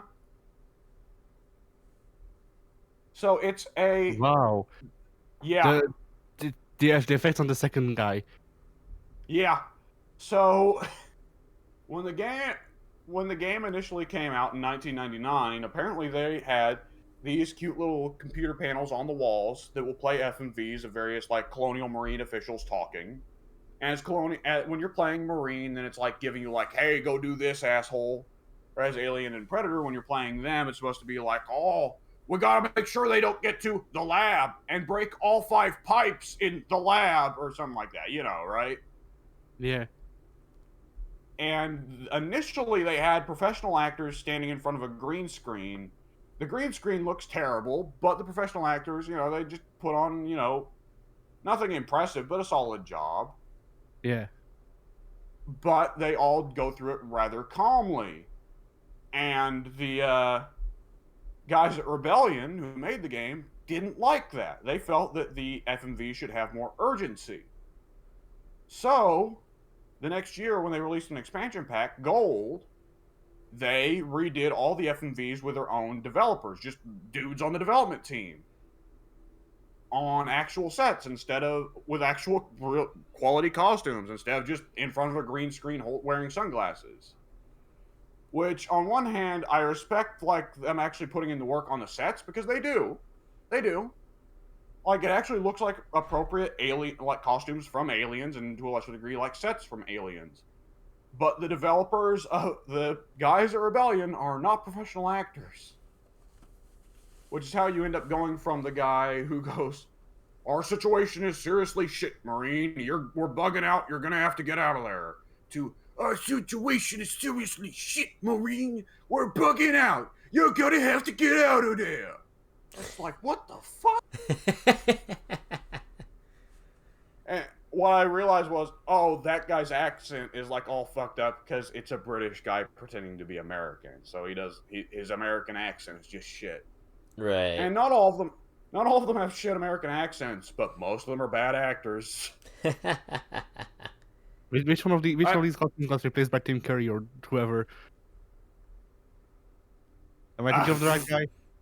Yes, you are. You are thinking of Tim Curry. Yes, space. Yeah.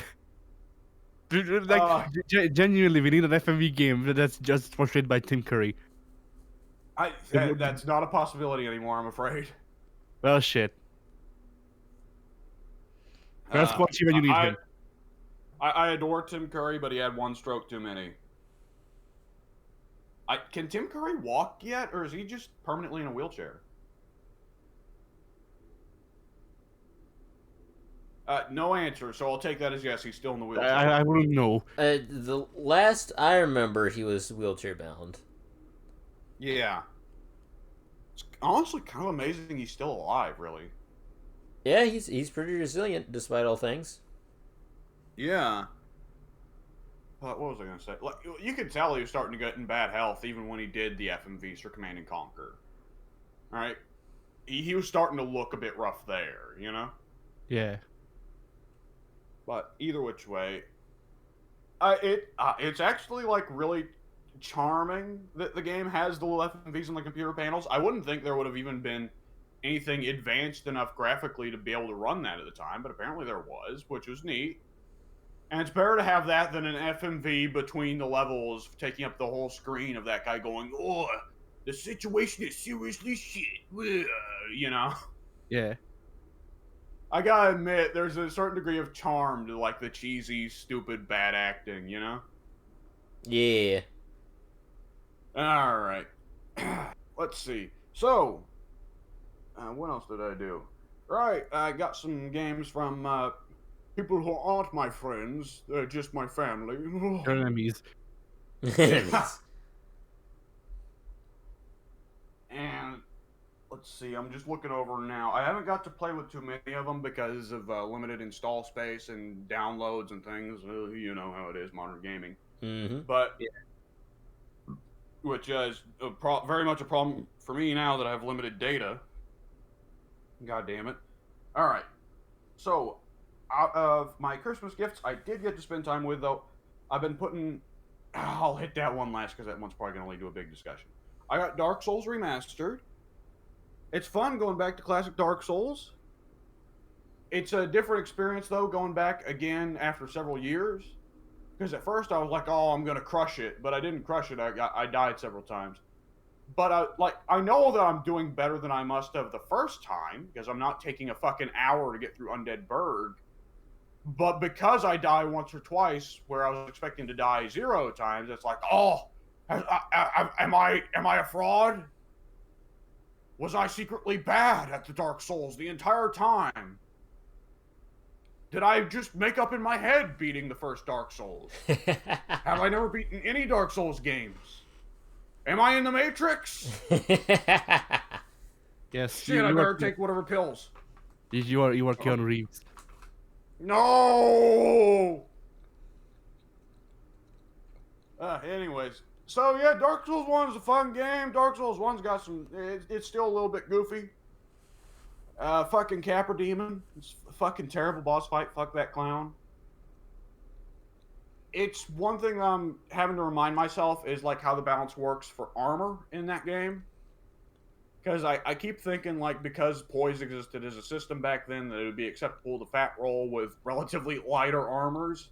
I keep having to remind myself, like, no, if you want to do heavy armor and fat rolling, just wait until you get one of the, like, super heavy armors. Because there, it's justified. But if you can't, like, fast roll with the medium-sized armors, don't bother. Just switch to something else. It's just unusual getting used to that again, because the other Dark Souls games are so different in terms of how they handle armor balancing. And other than that, I don't recall a whole lot that I specifically want to say about Dark Souls. I also have been putting time into another gift, Shin Megami Tensei 3 Nocturne HD Remaster. Ah, nice. Not featuring Dante from the Devil May Cry series. He's DLC? From what I remembered, people said that he's DLC. Yes. That's weird. I'll have to look into that. If I wasn't japed, then it's probably something to do with the licensing stuff that they had to pay the licensing fees again, so they just made him downloadable content. I'm looking it up right now because that'd be a real, like, okay, so how it worked back 20 years ago, I believe, was that the American and Japanese versions or something like that of Nocturne came with Dante from the Devil May Cry series, but they weren't able to get the license set up in Europe, or they just didn't think that Maniacs Pack. Hang on, let's see. What? There are several. Easy difficulty is a free DLC. What the fuck? Oh yeah, I remember hearing that. Yes. Why would you even get easy difficulty? Why not? In case the freaking in case the stat check boss is too hard. Think you don't get it. There's a boss where if you're not over leveled, then if the AI wishes to, he can just give you no turns. In a turn-based RPG. Well, that's not good. Yeah. Okay, hang on. Okay, yes. Okay, that's what it is. So for $10, you can get the Dante DLC, which changes the game entirely. Okay, so yeah, like I said, about 20 years ago when the Shin Megami Tensei 3 originally released, there was the Dante version that America and Japan got, and the Raido Kozunoha version that Europe got. But why would Europe get the Raido version when Raido's games weren't released? I have no idea. I'm probably fucking that up, but okay. Let's just remove the America, Europe, Japan parts altogether. I know for certain that the initial release in America included Dante because they specifically got Dante as part of the trade for the artists on SMT making the Devil Trigger designs for Devil May Cry 3. They specifically said, okay, can we put Dante in Nocturne because Americans love Dante. He'll boost sales over there. So that's why Dante is in Nocturne in the States at least. Ah, But I don't remember what exactly resulted in the thing where some versions got Raido Kozunoha instead. and I feel like it would have been a thing where like EU and the US got Dante because they would be more familiar with him, and then they would have kept Raido in the Japanese version because I'm assuming Dante wouldn't have sold as well in Japan around the time, and also Raido is their character. Yeah, it's difficult to say. It might have even just been like a re-release. They weren't able to get like the first re-release, they weren't able to get Dante, so they replaced it with Raidu. But for the second re-release, they were able to get Dante because by now, featuring Dante from the Devil May Cry series is probably the biggest meme to come out of the Shin Megami Tensei series. Yeah. Either which way, so how they have it is when you get the Dante DLC, every time you pick new game, you get to choose between either having the Raidu version or the Dante version. I don't right now intend on paying $10 for the Dante DLC, honestly. I might later down the line, but I've already started a Raidu playthrough, so whatever. So anyways, SMT3 not featuring Dante from the Devil May Cry series, at least for right now, is notorious as one of the most difficult video games ever, and is it probably considered the most difficult turn-based RPG ever, Addy? I wouldn't know, but I don't think so. I think it's like top 5 or 15 though. So, like, I've not gotten to the point in the game yet where it gets like fucking brutal, brother. But Yeah. like, I'm definitely having an easier time now than I did on my first playthrough of the game when I got the game originally on PS2. Which that playthrough had to come to an end because I eventually got to. So there's the first boss in SMT3 that really gives people trouble is the Matador. Yeah. And the Matador has a move where he lowers everyone's agility to like absurdly low levels, which means that they can't dodge or hit. Every time you go for a hit, there's a random chance that the receiving character might dodge. It's a classic RPG skill check, right? Right. Yeah. And because Matador sets everyone's agility absurdly low, he not only makes it where you won't be able to dodge his hits, he also makes it where you can't hit him. And Matador is infamous as the boss that teaches you how brutal the game can be, because the overwhelming majority of players are going to be coming from other RPGs where that kind of stat, like debuff, does not matter. So they're like, oh, you lowered my agility, whatever, I don't care. No, you will not hit the motherfucking Matador. He will not accept it. This is not a JRPG. This is Shin Megami Tensei. Yeah. So stat buffs and debuffs matter. Yes. And he will just annihilate your entire party very quickly with that. If you can't hit him and he can't hit, if he always guaranteed to hit you. And I was able to beat him by learning like the move Fog Breath and this, that, and another, and I was able to keep the agility balanced and beat him.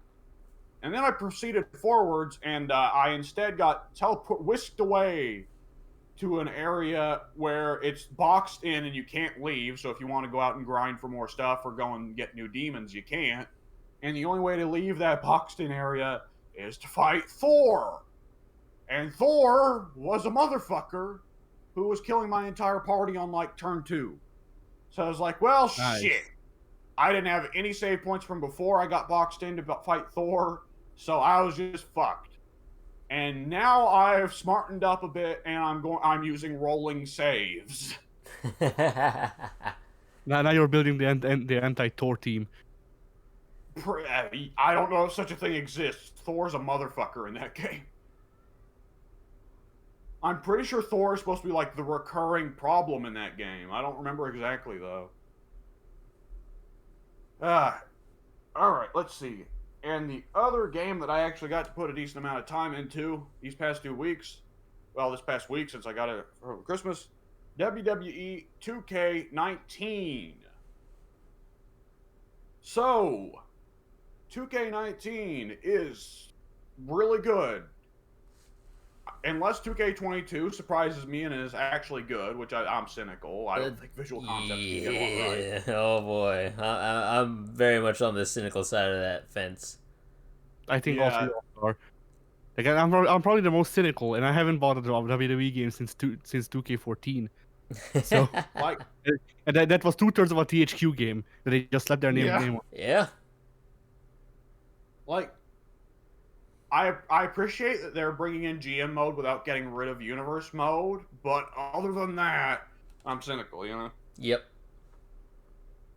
But, what was I going to say? 2K19, possibly the last good WWE game. For now, definitely. The WWE games are a lot like Skyrim, where a lot of times it's like, all right, I want to play this. It's time to put in 40 hours of work so that I can play it. You know? Yeah. Yeah. Like, Skyrim is just the same way. It's like, well, time to go to the Nexus and pick up all the mods I want. WWE 2K19, it's like, okay, time to go to Communicate Creations and pick up all the characters I want. Yeah. And I've managed to avoid the pitfall of getting done with all the work and then going, oh, fuck, now I don't want to play the game, at least. So there we go, there's that. That's man, usually the biggest hurdle. Man, it's always a unique experience having to fix the fuck-ups that they make for these custom character movesets. Because, like, why is it that there is a thing of, like, so many of these custom character maker guys in the WWE games have where, like, a guy will have the same finisher and signature? Like, I was like, I'm going to get a few of the big luchadors, right? Get some representation from, like, all the big wrestling groups. So I grabbed, like, I don't know, Psychosis or whatever. And he's got the super kick as both his finisher and his signature or something like that. And it's like, what the fuck? Why? That is a good question. Like, the only wrestler who I can think of that it's acceptable is, like, Dusty Rhodes. Set the bionic elbows, both his finisher and his signature, and half of his moveset. Most wrestlers aren't... Dusty Rhodes' finisher is literally the Dusty finish. Yeah. Cesaro was the same way for a few years. I'm glad he's off that shit, where, like, every move was the European uppercut. Yeah. I mean, that was a large percentage of the wrestlers in WWE around the time that I quit. Like, Daniel Bryan's, 2/3 of Daniel Bryan's moveset was the ass kick, and then 1/3 of it was the Busaiku knee. Yeah. Yeah, you're absolutely right. Yeah. Bryan was very guilty of that. Yeah, that's genuinely why I dislike Bryan now. Like, the only time when Bryan was good at this point in my eye was a Team Hell No, and that's because of Kane. Well, he had a run before Sheamus kicked him in the head. I know. Like, I liked him before he actually got a character, and then he disappeared, and then he came back as the S guy, and I was like, eh. Then they put him with Kane, and I was like, hey, maybe he'll actually do something interesting. Then he started doing the freaking the chanting bullshit. Yeah. Oh God. Do you think Steve Austin feels guilty for inventing the what chant? I think he's gone on record as saying he feels guilty for making the what chant. Yeah. You give the fans a bit of idiocy, and they will run with it. Because that's just like their bread and butter. Fucking stupidity. Anyways. Yeah, it's fun going through and grabbing all the wrestlers, and sometimes, like, grabbing some that I don't even necessarily like, but it's like, I guess he's got to be here. Like, well, I got to have the 4 Horsemen, but I don't even like Ric Flair anymore. The Horsemen are really just there for Arn. I mean, you can replace at least one of the Horsemen with Death. With Taz? Death. Death? Yes. That's a big call. That's a big callback. Oh, the actual 4 Horsemen of the Apocalypse. Oh, I get you. Yeah, that's a big callback of my fucking Darksiders 2 review that, like, maybe Pink watched. Yep. But I'm like, hey, that is a part of the 4 Horsemen, and I put up a picture of, like, freaking the four posing, but Chris Benoit was in the picture, so I just put Death's face on him. Oh God. Yeah. It felt fitting. It would be, I'll be honest, it would have been just as funny, like, if you also put War's head over, like, who else was on in the lineup of that? Like, leave Rick and Arn untouched, but who was the fourth horseman in that? Was it Mongo McMichaels or was it Dean Malenko? Pillman. Pillman? Well, War would definitely go well over Pillman. Put War over Pillman's face. I think I may have done that because I recognized Rick and I recognized Arn, and I was like, that's Chris Benoit, so he'll be this. And then I was like, hey, that's the fourth dude, because I don't think I don't remember if Pillman would have had the same hair that I know him with. You would have had a mullet back not then. Have that like spaghetti hair? No. Back in WCW, he had one of the classic mullets. Okay, then yeah, I wouldn't have Ew. recognized Pillman. Yeah. But yeah, now I'm curious whether or not I actually put Pillman as War, because that would be funny, yes. It'd be accurate, is what it'd be. Yeah. Oh man. I will say, I've had to look into some wrestlers that have been relevant since I stopped watching because of this. Like, I had to look into Rhea Ripley, because I'd heard her name mentioned a bunch, but I didn't know what the deal was with her. But I figured, if she's important, I should probably grab a creative wrestler over now, just in case I like her later, because they're going to be shutting the online services down soon. Right. I watched a Move compilation of her, and, like, obviously watching a Move highlight reel is not an accurate depiction of anybody, but she seems fucking awesome. I really enjoy her. Big, strong lady. Yeah. Unique look, too, though the creative wrestler I got has her older look when she had long hair. I may go in and fix that myself if I have the capability. Right. Like, that one's a simple change to make. As long as the face is already accurate, which it seems to be, then I can just, like, swap out the hair and put on black lipstick, and it's like, oh, there you go. That's modern Rhea. Yeah, boom. Done. Anyways. Yeah, having to grab a good couple wrestlers, and there's some stuff where it's like, I have to remind myself every time I see anything with modern WWE or see WWE 2K19 where it's like, oh, shit, that guy's back.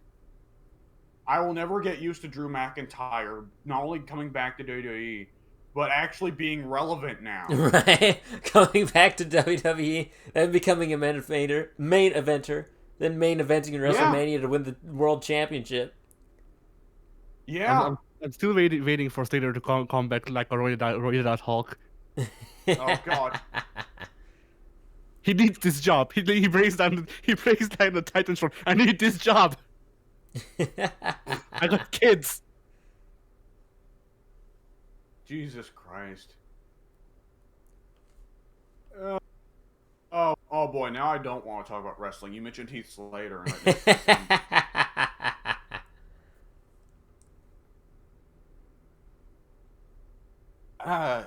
It's been a lot of fun playing, getting used to 2K19's control scheme again. It's a little bit strange, especially with like how they changed dragging and stuff. Yeah. But it's fun. It's good. It's nice stuff. I will say, by God's green earth, will we ever get a good Shining Wizard animation? No. We can hope. No, the only way we'll get a good Shining Wizard animation if they can hire Muda to do it, and probably Muda can't do it anymore either. So yeah. Why do they just straight up have the Muda lock in this game now? Did you ask why they did, or why don't they? Because they totally do. I was asking, why do they? Because like, Emma was using it. Well, I know Emma was using it, but it was called the Emma lock back then. But, like, not only do they have it here, not only do they just straight up call it the Muda lock, which is confounding because Muda has never worked for WWE, but also they have two animations for it. They have Emma's version, but they also have, like, more just like a straight up Muda lock with none of the crazy, stupid Emma dance moves. Yeah, that's what Emma did when she turned heel. She ditched the crazy dance moves and she just straight up did the Muda lock. Okay, well, I'm not going to complain because that means I get to have a great Muda creative wrestler with the actual Muda lock. Yeah. That's just bizarre. Like, they can straight up call it the Muda lock. Like, when they got rid of Tyson Kidd, the Heart lock switched to being the Dungeon lock. Yeah. I figured, like, The Muda lock was just to being like, oh, it's the dance lock or the or the theft lock, the shoplifting lock. There you go. Oh man. All right. So yeah, 2K19. I was expecting to talk more about it, but come to think of it, I don't think I have a lot to say about it other than like, I've just dick around fantasy booking in universe for a while, and I mean, if you wanna talk wrestling, then I actually remembered one last thing that I did, which is wrestling related. what's that? And so I watched this new company that's a fucking work. But yeah, I watched this new company's a couple of shows that they've had called let me actually check because I fucking forgot. It's a GPW, which is a thing made by the wrestling games community pretty much. Oh The Jesus. yeah. Let me see. Where is the name? Yeah, DPW, Deadlock Pro Wrestling, which is Oh, made by that. yeah. Yeah, I gave it a chance because hey, it's a free show completely uploaded to YouTube. I don't give a fuck. I haven't watched wrestling in like 4 years, actually more. And they actually like it wasn't completely shit. I was surprised. They hired actual wrestlers for it, so that Yeah, that was I mean, good. no, that's the thing. That's the thing. They actually established wrestlers, stunk up the place, the two of them, for me. What? Like, yeah, the it seemed like the rest because both of the established wrestlers, Andrew Everett and Rosemary, are friends of NL and probably the other guys as well, Dank and freaking Tony Pizza guy. Right.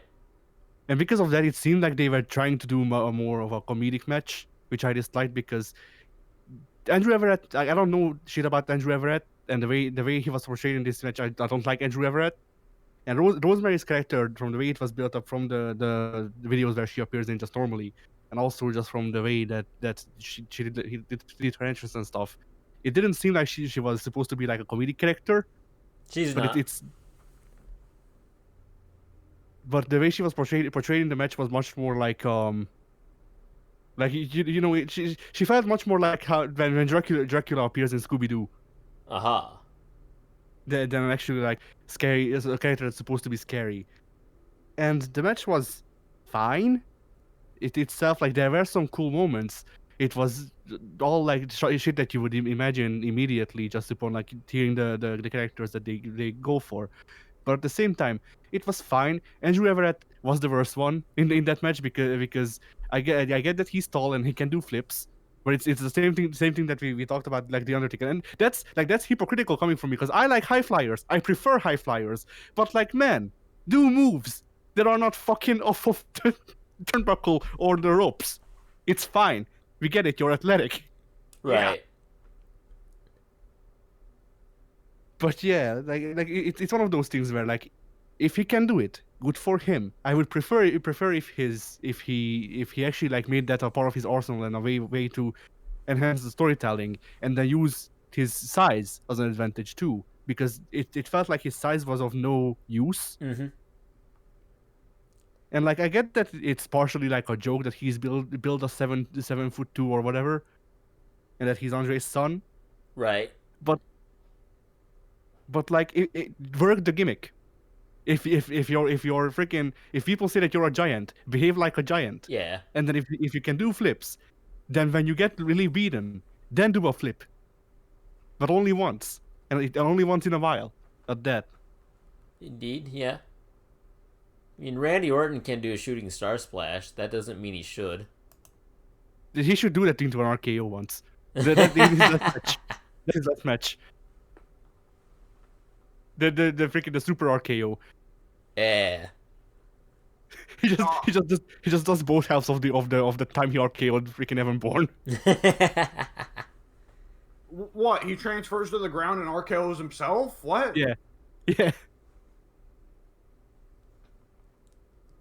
Okay. But yeah, so that match was okay. it wasn't great. But the thing that I have noticed is that every time, and in every there has been two shows uploaded so far, or two episodes, I guess, of the show they have uploaded so far, and the thing seems to be that the first match is two people who are not established. They put on an actually really good match, at least considering that they're not established. The second match is fine, and then the third match is usually the one where you go to sleep. Like the main event is somehow always the worst one so far. For example, in the first episode, there's like I genuinely want to shout out some of these people because they seemed to have some things that they may be able to build towards later. But there was a guy whose entire gimmick is that he's a shit heel, but somehow his face called Kid Bandit, and he's just like he's Nakamura if like because Nakamura's gimmick is that he's a showman pretty much. Yeah. In the same way, this guy is like a very Japanese-ish showman character, but he's not as stupid as Nakamura because he's more like if Nakamura was also the Miz, if that makes sense. Okay.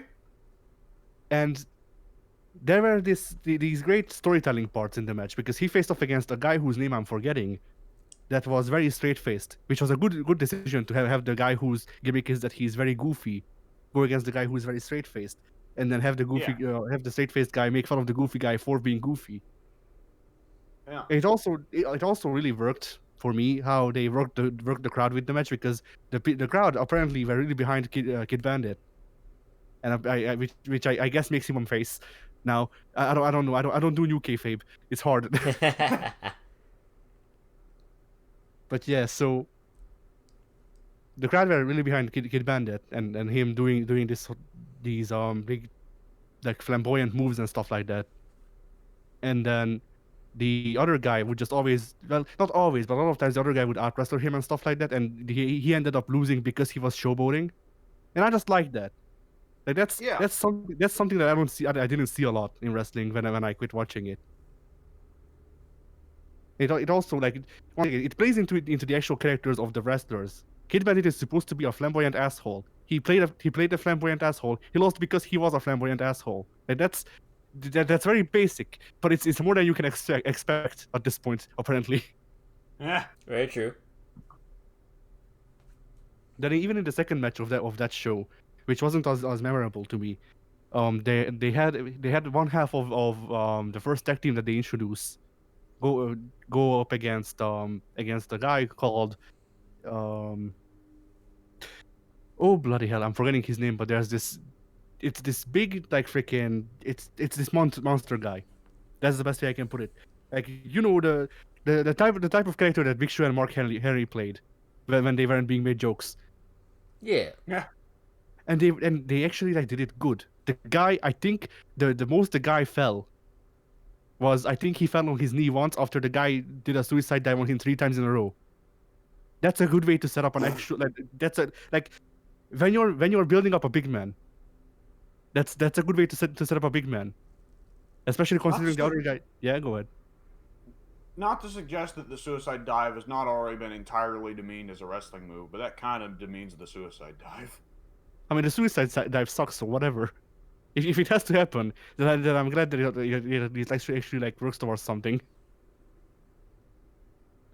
I'll be honest. The suicide dive is like is the suicide dive like the cheapest spot that WWE does in every match on every show nowadays? Yes. Find me a show nowadays where there isn't a suicide dive, please, and I will watch it. Yeah.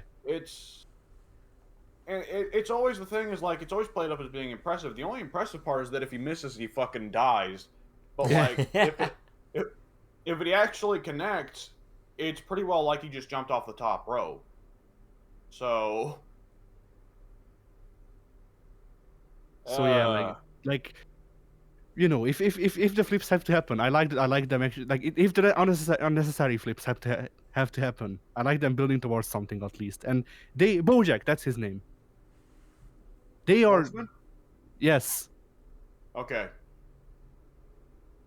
and they did a great job building up Bojack in his one appearance, because they like both the commentators and the other guy sold him as a fucking monster, and the other guy tried, but it established both of their characters very well once again, because Bojack got to live as a freaking monster, and we established that the other guy is a comic relief wrestler.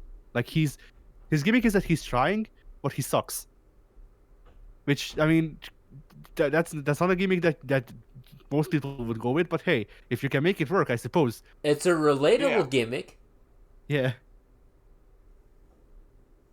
Like I think genuinely his real gimmick is that he's supposed to, like, he's full of himself, but he sucks, and he's being carried by his friend in the tag team. Heh. And then in the second on the second show, because all of these shows have 3 matches on them. In the second show, the first match was a great showing for two female wrestlers. One of them is KZT, and the other is Angelica Risk, I want to say, where once again, like, they did a very great job of working their characters, because KZT, from the way she did the wrestling part, I suppose, and how she did her entrance. KZT is a no-nonsense MMA person. That's her gimmick. She doesn't give a fuck. She's here to lock you in locks. That's pretty much it. And Hanika Risk is a very good heel. I saw her, like, she came out, she said a sentence, she turned around and started twerking, and I was like, man, I fucking hate her. She's doing a great job. All right then. Yeah. And it was actually, like, that match was probably the best one in the company so far, because like they actually, like, because of KZT's gimmick, or KTZ, I don't fucking remember. I think it's KZT, whatever. So yeah, they did a great job of working the two things together, because there was a lot of mat wrestling, because of course we need to do the UFC gimmick.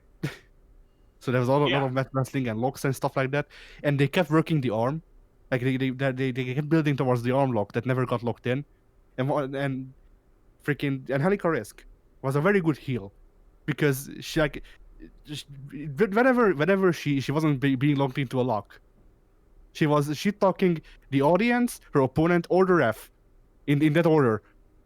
Nah. See, I was saying that when I was watching SmackDown a few weeks ago. Not enough heels shit talk the ref nowadays. Mm-hmm. Yeah. And then freaking, like, after a while, she started doing freaking, like, chain wrestling as well on the ground, and then she locked KZT into a lock, and that was fucking great, because I didn't expect her to actually, like I thought her gimmick was that she doesn't know how to wrestle, and no. Because, like, for a good bit of the match, she was just being dominated and couldn't really do moves a whole lot. So she just kept shit talking people. So that was a great thing. And then the match ended when finally the arm lock got locked in, and that was great, because they spent the whole match building towards it. And this, like, once again, all of the things I'm saying are very basic, like wrestling 101 things, but these wrestling 101 things are not being used anymore. So when they happen, I am glad. Yes. And honestly, from the second show, yeah, go ahead. No, you good. From the second show, that's basically most of what I wanted to point out. The other stuff, I guess, is that we had to, like, oh yeah, no, there is one complaint I have. That's related to the second match. So the second match was a tag team contest with the guy who lost to Bojack in the first episode, and his team tag partner, going up against the Future or something like that. Whatever. It's an indie team that apparently has appeared in other places as well. The thing here is that instead of it just being a tag bout, we had fucking Dan Cops come out and talk, because he's their manager, and he's doing a whole fucking, like, he's doing a Jimmy Hart gimmick, I guess. Kind of. Jesus Christ. And no, it's not even a Jimmy Hart gimmick, because that would require, like, speaking to the wrestlers during it, wouldn't it? but he's just like he's a shit heel pretty much, a shit heel manager. Why? And Okay, I didn't. I heard you say it was a WWE Games thing. I did not like figure like they'd actually have the assholes come out there and cut fucking promos. yeah, that's the thing that I didn't like, because I mean I by default don't like dank ops. And then also just like, you know, if they want to actually like, if they want to try their hands on actually like running a company and like doing shows for YouTube and stuff like that, I'm fine with that, especially if they showcase talent and actually like have booking that makes sense, like some of the, like not most of them, but half of the matches that I've seen from them were actually like well put together and shit. Like, I'm fine with that. I don't need dank ops on my screen. Yeah. Nobody needs that. Like, it's bad enough. Sometimes it's bad enough that they're on commentary, but some, like, it works sometimes. But yeah. So, oh yeah, the two things that I guess I wanted to point out is how actually it may be one, because I'm trying to remember anything about the team that Denkops brought out, but I was just too fixated on wanting them to lose. I feel like they did. I feel like they did like one or two, like, and that's the thing. Like, you know, that's something you want to hear it when you're a heel, and they are heels. At the same time, it's not like, because they're associated with a moment that ruined the show a bit, with Denkops coming out. It's not actual heel heat. It's go home heat. It's I don't want to see you heat. But anyway, so I feel like they did like something that was actually like worth noting. Aside from, like, there was this one point where of course the strongman guy did a flip to win the match for his team, because of course everyone needs to do a flip nowadays. I'm surprised Denkops didn't do a flip, but Yeah. He probably blows ankles out. yeah. But there was actually something commendable about them as well that I remember, but I don't know what. On the other hand, I really like the actual storyline that seems to be building with the one guy who lost to Bojack and his teammate, because it seems like they're being built in a way that the guy who lost in the first episode just sucks, and he's being carried like literally after every match by his teammate to the back, and just figuratively as well in the team, because the guy wrecks house whenever he's tagged in, and then whenever his body is tagged in, he jumps. So it seems like they're building towards a thing where they're gonna break those two up and then have one of them turn heel, probably the guy who can actually like wrestle according to kayfabe. Yeah. So like they are like planting some interesting stuff that I like, that like, you know, I may watch them for a bit just to see how things turn out, because it feels like they could be building towards something interesting. At the same time, there are some pitfalls there already. Yeah.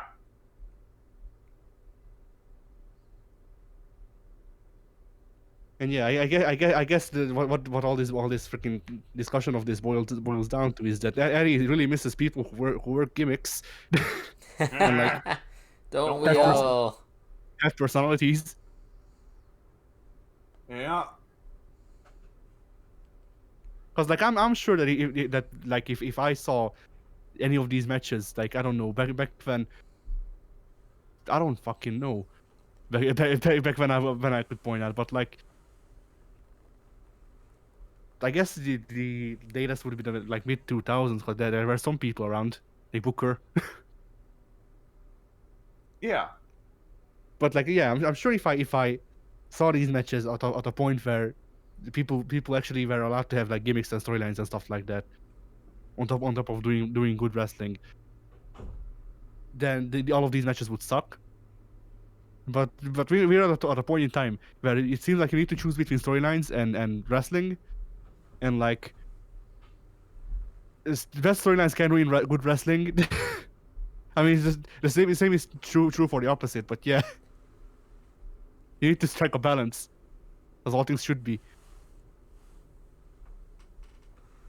Oh, well, I mean, there was a lot of bad wrestling in WWE in the 90s, but they just kept going anyways. It's not like Hulk Hogan was a fucking great wrestler. Yeah. And Roddy Piper wasn't exactly bringing out his A material for him, but people still tuned in for that. Oh yeah. Yeah. I mean, I guess like storylines are easier to sell as well. Yeah. Because like, I don't know who to point out. I guess the most obvious one would be Brett, where like people like him because he's a good wrestler, but most people like the people outside of the actual like, wrestling fans know him because of the screw job, Mm-hmm. which was a big storyline, regardless of whether or not it was a work or a shoot. Mm-hmm. Yeah. Oh, that or the Brett versus Shawn, Canada versus America thing. Yeah. And this is in a similar way. Dean Malenko wasn't Dean Malenko supposed to be like a really good wrestler? Yes. Yeah. Is there anything Dean Malenko would be known for character work? No. Yeah. Dean Malenko is known for being a prop that Jericho used in WCW. Dean Malenko was the blow up doll that Jericho wrestled. Most active blow-up doll I've ever seen. That was the part where he was active. It's when it wasn't in the ring that he was a blow-up doll. Yeah, Dean Malenko and Lance Storm are the two that are always cited as Mr. Personality for that era.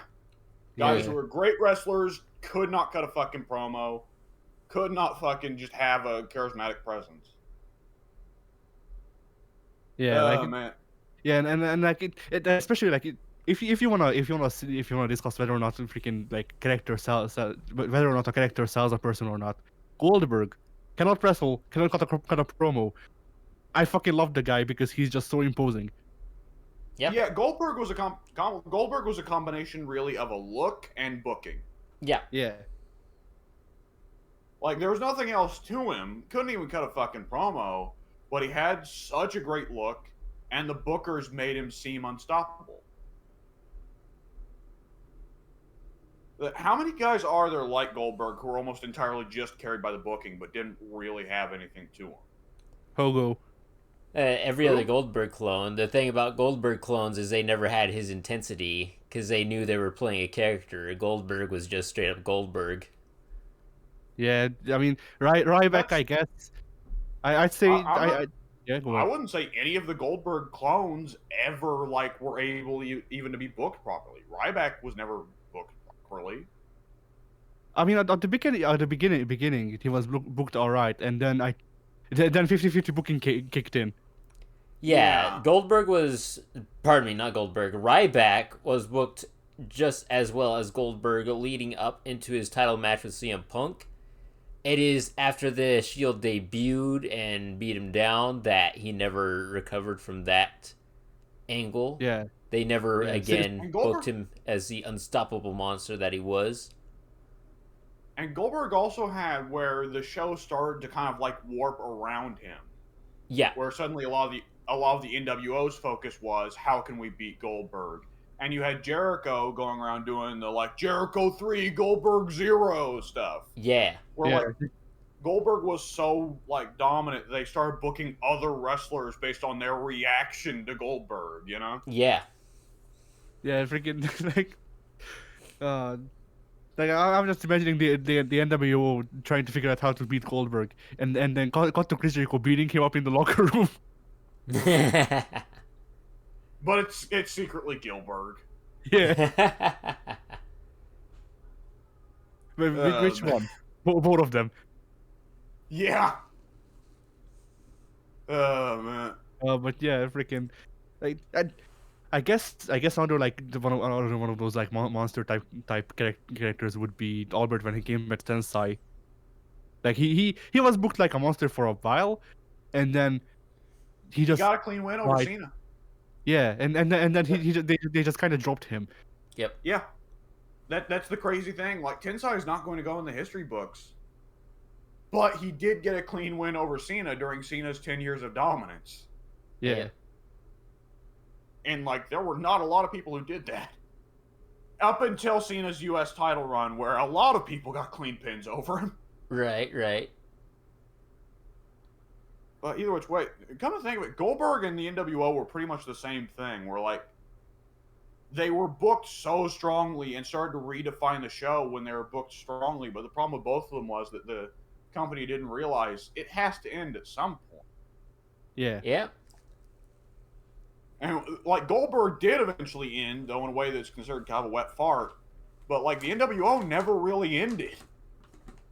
No, isn't it still going in New Japan? Oh, is it? Because I know think Muda so. had his NWO. I think so. Yes, I think the Japanese NWO is still going in somewhere or other.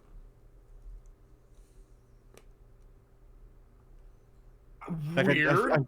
I feel like they got assimilated into Bullet Club at one point, but then they just kept the like NWO stuff, but they just called them the Bullet Club, but they were still the NWO or something like that. I don't know anything about the Bullet Club other than that it had AJ Styles, Shinsuke Nakamura, Finn Balor, and Gallows and what's his face? Anderson. Anderson, right. Were they supposed to be like an NWO kind of thing? I figured they were just supposed to be like generic stable. Yeah, no, they were like the Bullet Club was supposed to be like we can't call them the NWO, pretty much. Yeah. It's almost everything about Bullet Club is just NWO. They do the same gesture, Too Sweet. They had the same gimmick type thing. Everything about Bullet Club is just NWO with a foreign paint job. But here's the thing. The NWO worked because it had Hogan and Nash on the mic, and both of those guys were fucking great promos at the time. None of the guys that are in the Bullet Club are even like okay promos. No, but they were English speakers in a Japanese country. Wasn't Nakamura? No. Club? Oh, why did I think Nakamura was in the Bullet Club? Because he came from New Japan. But you know you know one thing that the Bullet Club has over the NWO. Wrestling talent. Captain fucking New Japan. What? There's a mass wrestler in New Japan called Captain New Japan, and he joined the NWO and he started calling himself like the Bullet Ant or something like that. I forget. The Bullet Ant? Something like that, or it is something stupid like that. But it was just his normal gear, but painted black and white and with a Bullet Club logo on it. Okay. Yeah. It was confusing. Also, like the one thing you need to know about the Bullet Club, and one of the ways it's very much like the NWO, is that there's a shit ton of members and all of them matter. But unlike the NWO, it doesn't split. So I think they are all just the Bullet Club. Yeah. Okay, so at least you don't have to worry about Wolfpack or what was it? There was a third NWO team at one point, wasn't there? I think so. Oh god, and we're not even getting into Blue World Order or Latino World Order. Yeah. I forget, was Conan involved in Latino World Order or was he just regular NWO? I think he was both. Oh yeah, that would make sense. Man. It was funny, I mentioned this to my sister the other day, because my sister was like talking about how like she thinks WWE is very racist, and not entirely without reason. And I was explaining like that it's actually a curious little bit of wrestling history that WCW, like for its limited run, was very inclusive on screen and had like a lot of massive stars from Japan and a lot of massive stars from Mexico, but like was also kind of notoriously racist backstage because it was a lot of good old boys.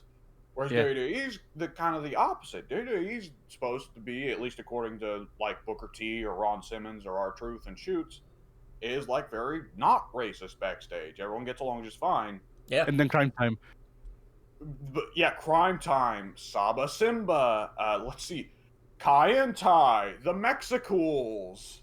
The list goes on, That's just from modern WWE. Go back a couple decades, and there's a plethora of just outright racist caricatures on the roster. We're not even going to get into Vince Sr. Well, because if we go back to Vince Sr., we don't want to know what was going on in Crockett. Oh, yeah. What was the Godfather's the gimmick before he became the Godfather? I forget. Papa, well, before he Yeah, was Papa Godfather, he was Shango. Kama Mustafa, which Nation of Domination I don't think is that bad. No, But not that. Not before that Nation one. I of was thinking of Papa Shango. Domination, Yes. he was Papa Shango. Yeah, I was thinking of Papa Shango. Papa Shango is like so cartoonish, I can almost like accept that one. Like, but like, yeah, it's definitely questionable. I don't think there will ever be like one that is just like explicitly offensive as Mexicools though. That one's the one that always gets me. It's like, okay, we got two of the most legendary Mexican wrestlers here, and we're gonna have them run a gimmick where they're like Latino rights guys. And it's like, oh, all right, so it's just gonna be a Mexican Nation of Domination, okay? And it's like, oh, and they also their entrances they come out riding a lawnmower. Fucking what? You lost me somewhere between the Mexican rights and lawnmowers there. Yeah, like the way I always think of like foreign heels is like, are we satiring a people or like a political thing, right? Right. Because like Iron Sheik never came off as being racist against people of Persian descent because Iron Sheik was very clearly supposed to be like satirizing the regime of Ayatollah Khamenei. But like comparatively, there have been some foreign heels where it's like we don't like these people, you know? Yeah.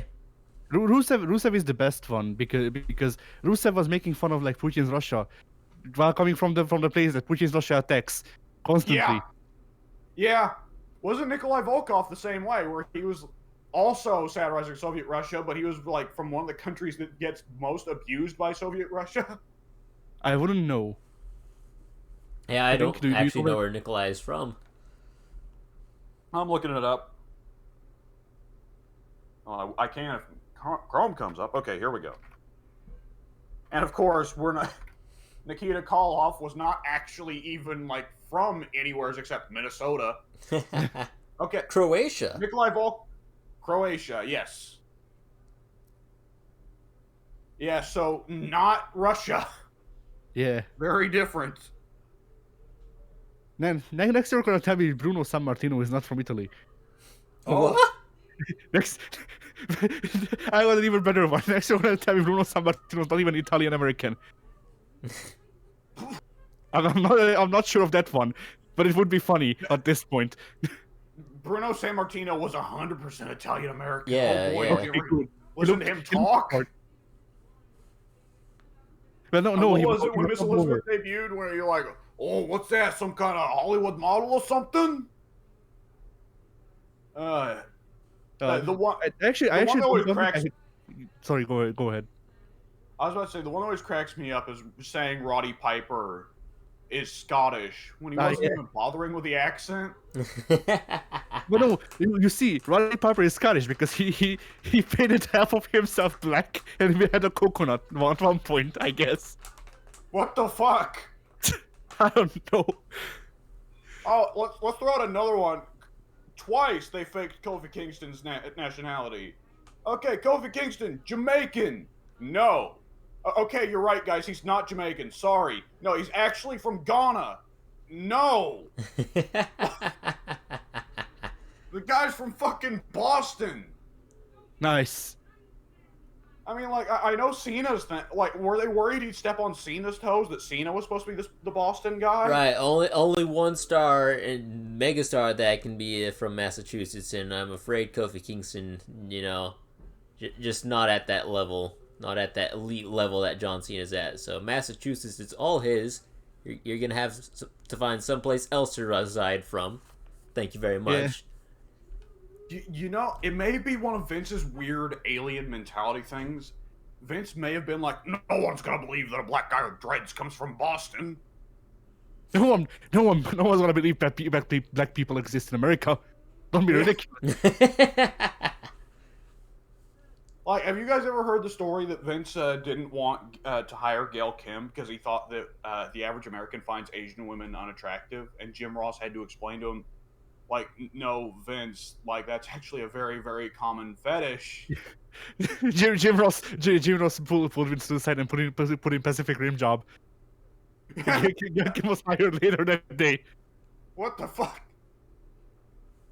Uh,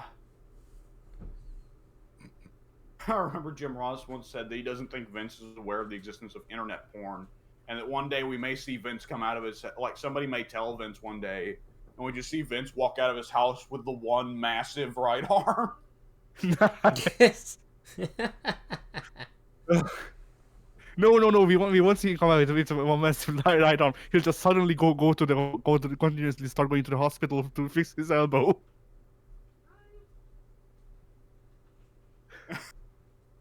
Oh Shit. God.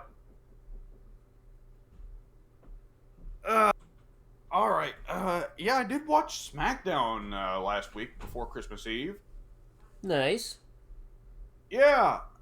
It was very much the fuck around. Most of the guys have gone home. Let's figure out a match that can take up a lot of time and use as few people as possible. Right. Like they started off, I think, just about started off with Toni Storm versus Charlotte for the women's championship. Toni Storm fucking loses, and it was just announced last night. Toni Storm was fired. It was a loser leaves town match. They May just as well didn't have know. been. It was like I knew something was up because it's like holy shit, these two are out of sync. Like Charlotte was like obviously trying to slow herself down for Toni, and like there was definitely a difference in athleticism. Because I mean, like for one thing, there was a massive difference in height. Yeah. But Charlotte, unfortunately, because of her height, does make a lot of the other women wrestlers look like little kids. Yeah. But like Toni was pretty bad. Toni was like, she was tiny compared to Charlotte. I just got a great gimmick idea for Charlotte. What was that? She flaunts her height over the other wrestlers, and then eventually she just starts like wearing stilts and shit to make herself even taller. Anyways, the other thing is Charlotte's in really good shape, and she's really fast, and she's got a lot of stamina, and you know this, that, and other. She's really strong.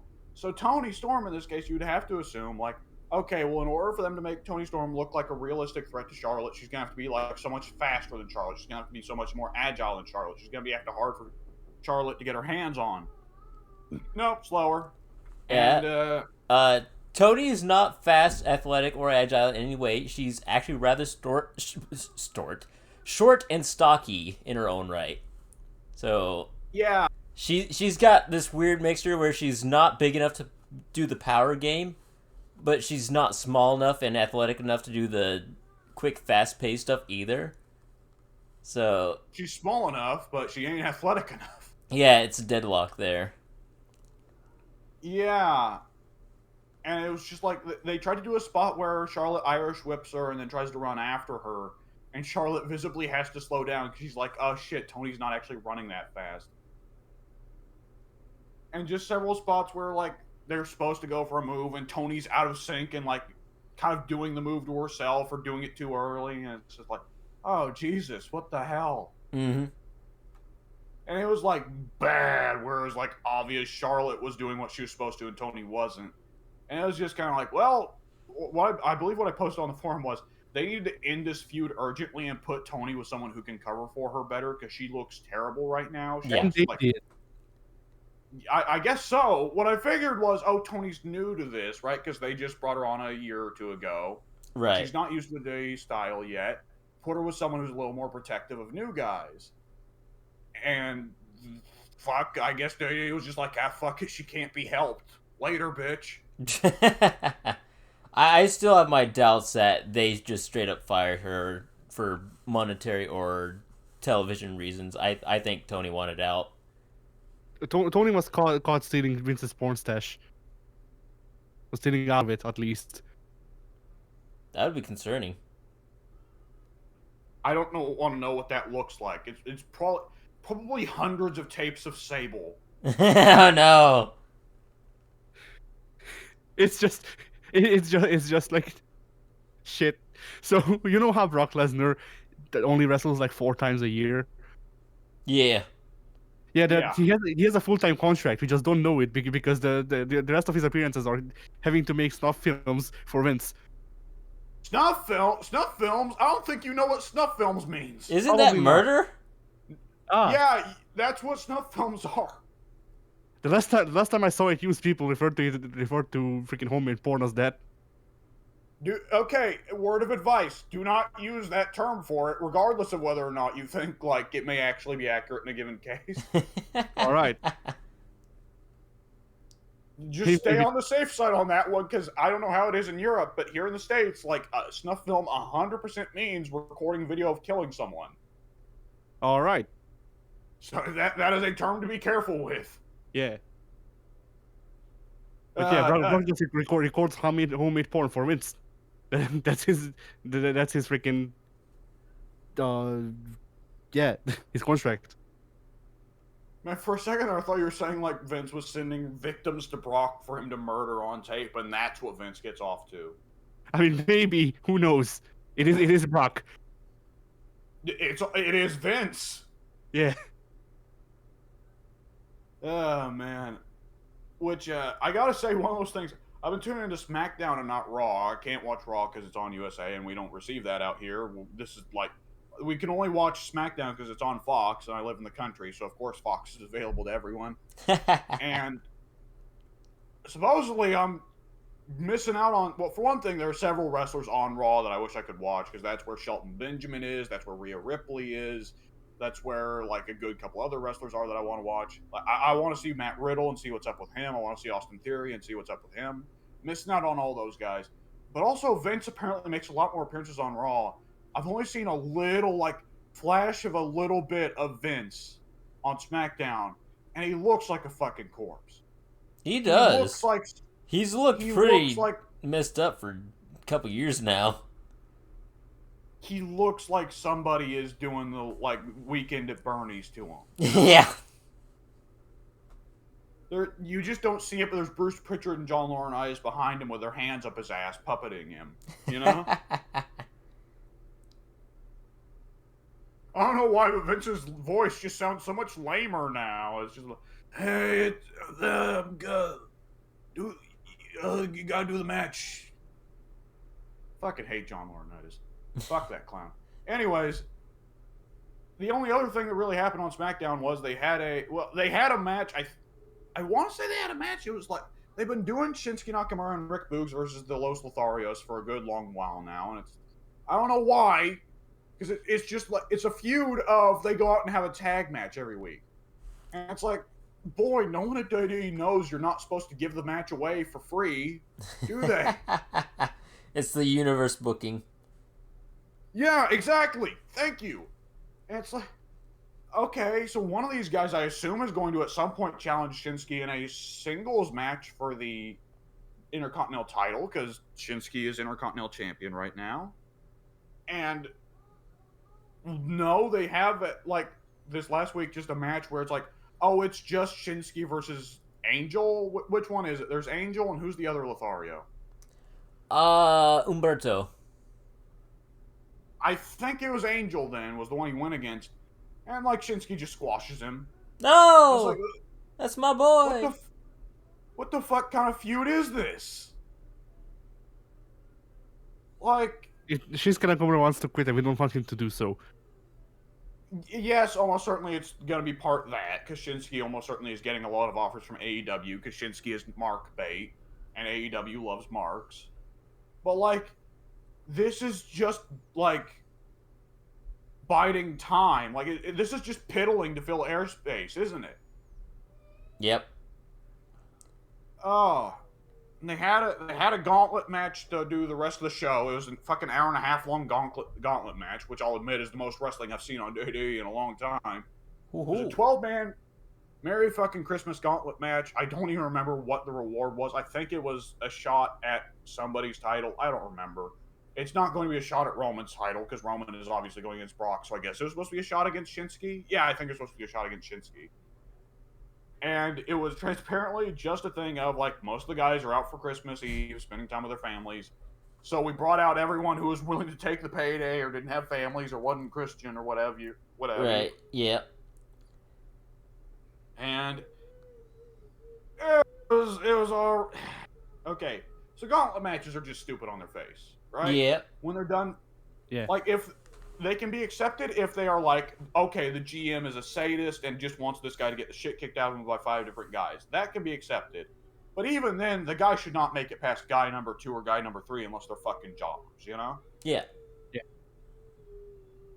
And when you have this kind of match, it was supposed to be like it's going up for the number 1 contendership to go against Shinsuke Nakamura, and it's like, well, the guy who gets the first spot is obviously just fucked.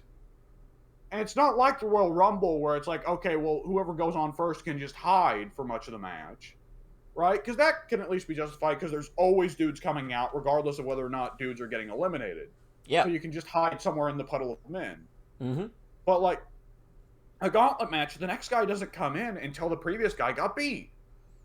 So it's always going to be one-on-one, which means the first 2 guys to join the match should not have even the slightest idea of a chance at winning it, which makes no sense from an internal logic perspective.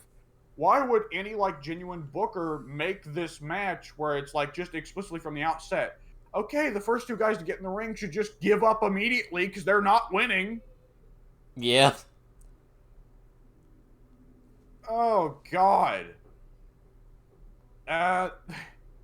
The other thing is, every gauntlet match is inevitably going to have the thing where there are 1 or 2 wrestlers who end up dominating, and it's usually 2 wrestlers who have a lot of stamina so that they don't blow up midway through.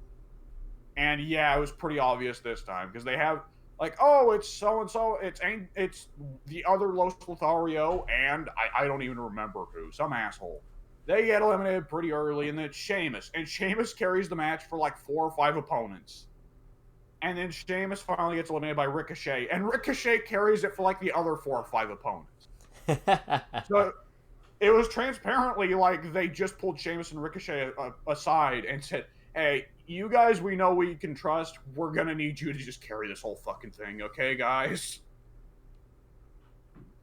And they did. Credit where credit is due. And Ricochet did a damn good job of being a plucky face. Because, nice. like, every single one of those guys that Ricochet beat, they successfully pull off the thing of, like, Ricochet should not have been able to pull that off. But he did because he's, like, plucky and you can't put a good man down and all that. Yeah. With that said, I don't think Ricochet won. Probably not. I don't know if he's won anything major since they've called him up. Yeah, they had him there so he could, like, do most of the match. Then I think they wound up giving it to Sami Zayn. Makes sense. Which I don't got a problem with Sami, but it's real fucking transparent. They're trying to keep him and Kevin Owens happy. Oh, yeah. Because Sami has been, like, consistently number 3 on SmackDown for the last several weeks. Even though it's obvious that the top 2, Roman and Brock, can both just kick the shit out of him anytime they want, they still keep having where Sami still trounces everyone else. They've not thrown him against Drew yet, but, like, other than that, like, Sami, it's like every time there's a number 1 contender thing in the last month or 2, it's like, oh, it goes to Sami immediately, guaranteed. What? Like, I'd rather have Sami as Intercontinental Champion than Shinsuke, but, like, it starts to be that thing where it's transparently just book this guy to a position where he'll always be just short of winning just so he can keep the guy happy backstage. Yeah. Which does not feel good. Especially because it's a little bit of that, like, whole lot of nothing type booking. Mm-hmm. Where you have this chicken shit heel who is routinely winning every match except for the important ones. You know? Yeah. And that gets really boring really quickly.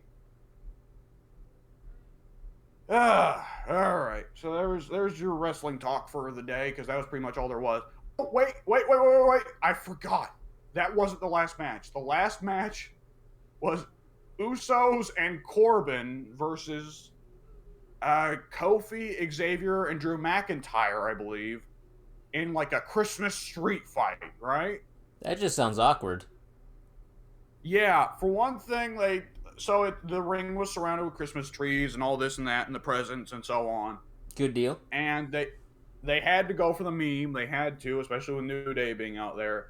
Xavier gets a present and he opens it and it's the fucking steel chair, because that one gif of Cena that everyone's seen by now. I, which just begs so many questions. What fucking booker is telling a bunch of guys backstage, all right, I need you to fill a bunch of Christmas present boxes with steel chairs and distribute them around the ring so that these guys are gonna kick the shit out of each other with steel chairs on TV for the amusement of the crowd. Which, like, I know we're at like cartoon ECW, who gives a fuck booking, where like people just beat each other with chairs and it doesn't matter, but like internally, who would sign up for that? Yeah. Unless it's like, unless your opponent is someone that you just despise and want to beat with a steel chair, like, it's like, it's a lot like when there's shit under the ring other than chairs, tables, and ladders, where it's like, why the fuck would a baseball bat be under the ring? You know? Indeed. Why not? One of these days they need to do a bit where not everything that gets pulled out, and then the last thing they pull out is Mick Foley. Like, is Sting under the ring? Is that where the shit comes from? I don't know. No, Oh, Sting's in AEW. That's true. Well, you don't know. He might be under the day ring on Mondays and Tuesdays. Yeah, You can never be too sure. he's changed. He's changed where he lives. He used to live in the rafters, but he found that the under the ring was nicer. Yeah. Sting's new gimmick, Mole Man. Yeah. I mean, like that's the thing. Like there's so many stupid things that they could do that would make sense in universe. Because like they could do the thing where like they people only fire shit, and then Kane, like, because Kane used to live under the ring for a bit. What would Hornswoggle have left under there? Finley. Finley. The entirety of Finley. That's been where he's been training the women wrestlers. Yeah. The thing is, like, they have to tear down the ring and put it up in a new location every week. So that means that the wrestler is getting out from under the ring before they tear it down, and then when they build the ring, he's going back under. But man, it must be getting crowded in there with Finley, Mick Foley, and Kane. Going under there too. No, they tried to eat him, but that one is just too perfect. That's got to be one of my favorite clips of the last 5 years. That he slides perfectly under the ring. Like, he doesn't just go a little bit in. He doesn't stop just short of the ring. No, he fully slides under the ring on accident. It's just perfect, you know? Yep. Yeah. Is Titus O'Neil still working for WWE? Yeah. Yeah. Why? Because he's a great ambassador. For what? Heck if I know. I'm not their PR guy. Like fucking, like if they kept around Darren Young because he's gay, I would understand that, because at least, like, he can. Representation. Yeah, but like Titus O'Neil, what does Titus O'Neil represent? Freaking people who bark. They're not even furries, just people who do a really good dog impression. Was Titus not the one who got in all that trouble for, like, grabbing Vince during the Daniel Bryan retirement ceremony? Yeah. Yeah, that was him. Do you think that Titus is still kept around because he just gets along with Vince? Maybe. Yeah. Because there are some guys who have been able to stick around longer than they ordinarily should have just because they got along real well with Vince. I think JTG. that's exactly the situation, because he's a great... Again, I said it a couple seconds ago, but great ambassador for the company, good company man, so there's no reason to not keep him around, because he does so much of the extracurricular stuff. So that probably factors into it. I'd also say, like, Titus has just always been kept around as, like, a jobber they can march out for a mid-card comedy bit. And those guys, like, they also have good reason to keep around. Like Santino, along similar lines. yeah, 20 or 30 years ago, Brooklyn Brawler. yeah. I mean, even 10 years ago, Brooklyn Brawler, because I remember they had one show in Brooklyn where CM Punk, after coming back with Cult of Personality, he went out to talk shit, and then Brooklyn Brawler came out from under the ring, and then started beating CM Punk up, and then they had an actual commissioned street fight. Okay. Yeah, because you see they were in Brooklyn, and then he has Brooklyn in his name, so he has to defend the city. Like he's He Brooklyn Brawler is a has to lower defend the city. The Brooklyn Brawler is a lower level hurricane. Where he's, instead of traveling with the freaking with the company to save people, he just resides in Brooklyn, and whenever there's trouble in Brooklyn in wrestling, he just shows up. So, you make it sound like CM Punk is like fucking Thanos or something, here to destroy Brooklyn. I mean, it's CM Punk. He may be.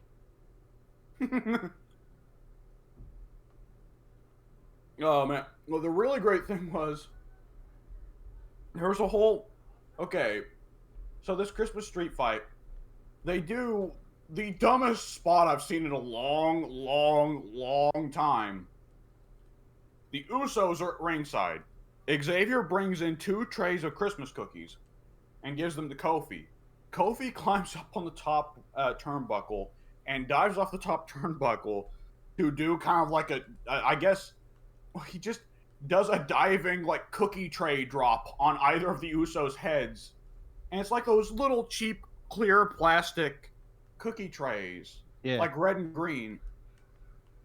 And like it succeeds. He hits both the Usos with the cookie trays, though I think all the cookies went flying in midair. And the Usos sell it. And then they turn it red and green.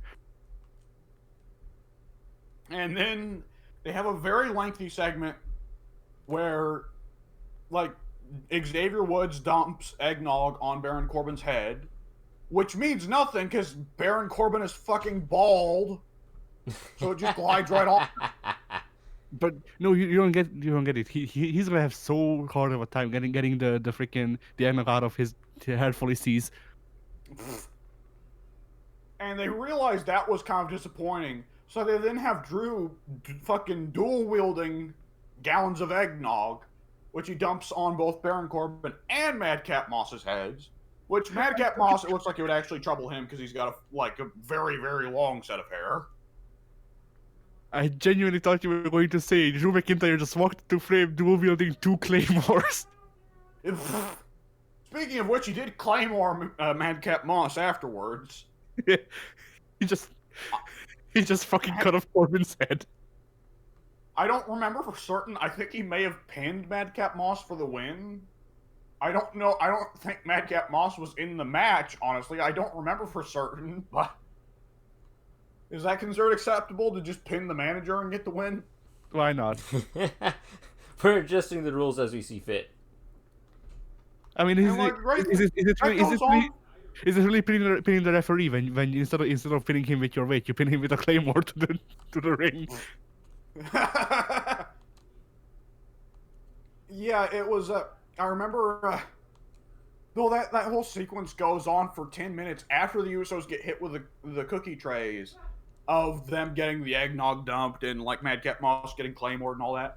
And I remember just shouting, like, my family all there, like, just shouting, "Are the Usos fucking dead? Did Kofi kill the Usos with those cookie trays? Because they weren't getting involved for 10 minutes. They were selling getting hit in the head with clear plastic, like, thin cookie trays for 10 minutes. That's because they're professionals. What the actual fuck? You know, this whole sequence made me realize that the sequence you were talking about made me realize that one of the reasons I dislike the New Day is because they reflect if Santino was a main eventer. Oh boy.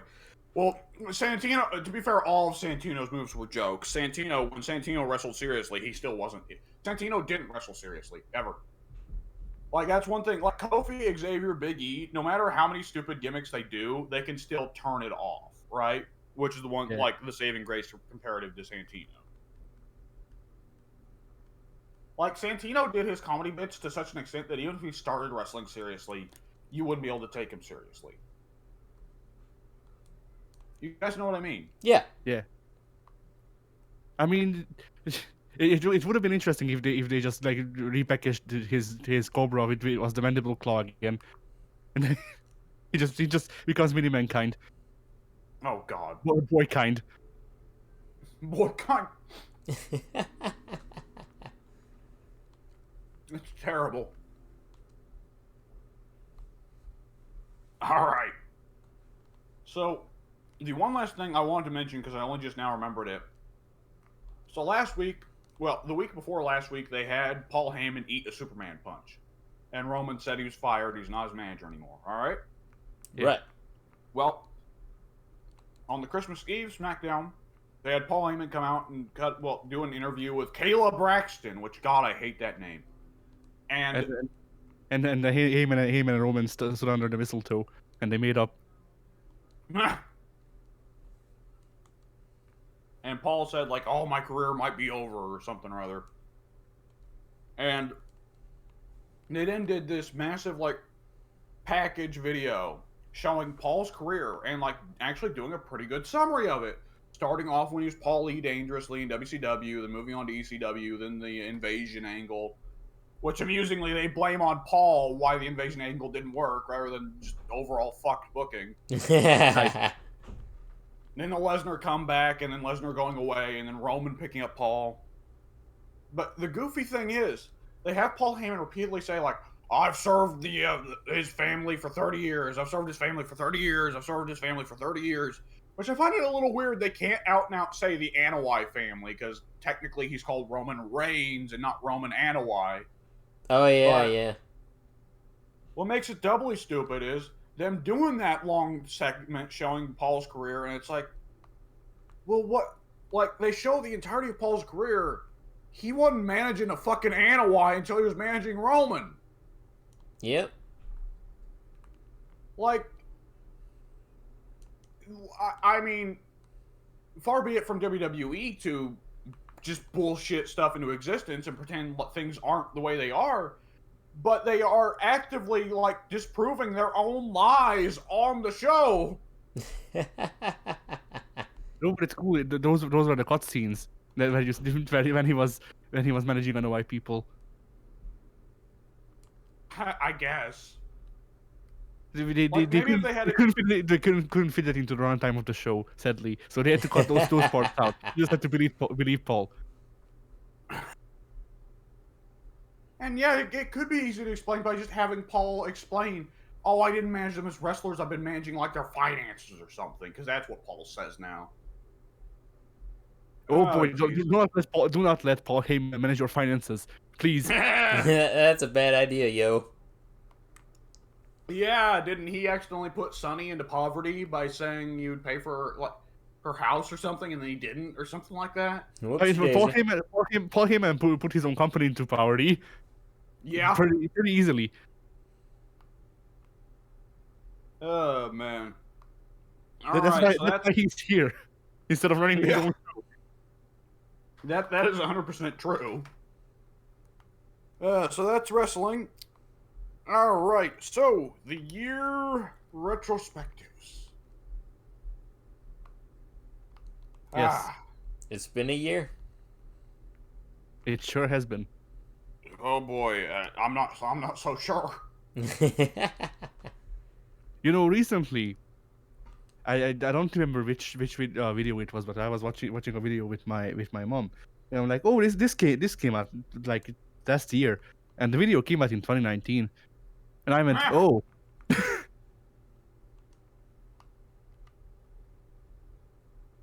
Which means recorded it even go Yeah. than that.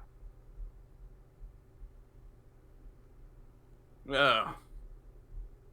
I mean, we recorded a lot of really fun videos on the channel, on the group channel. I would say, like, the group channel has been, like, one of the highlights this year, at least for me. Even though I was missing out on it for 5 months because of my own fucking idiocy.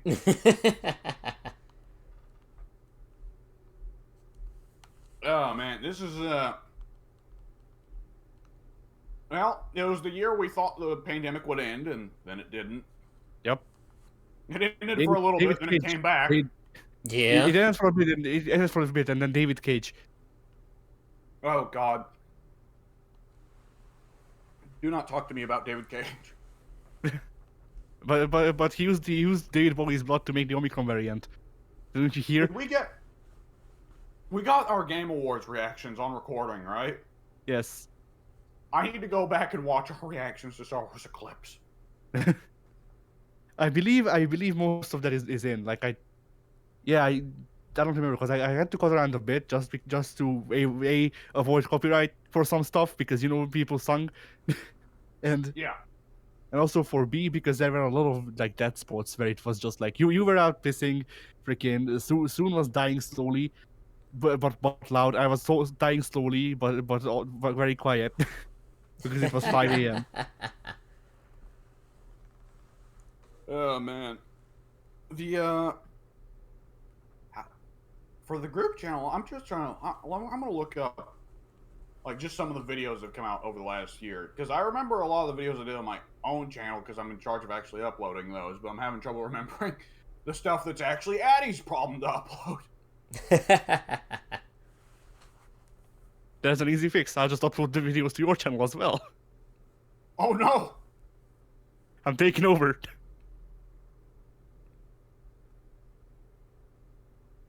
Oh, we did hit episode 200 this year, which That sucked. was 11 hours and 50 minutes.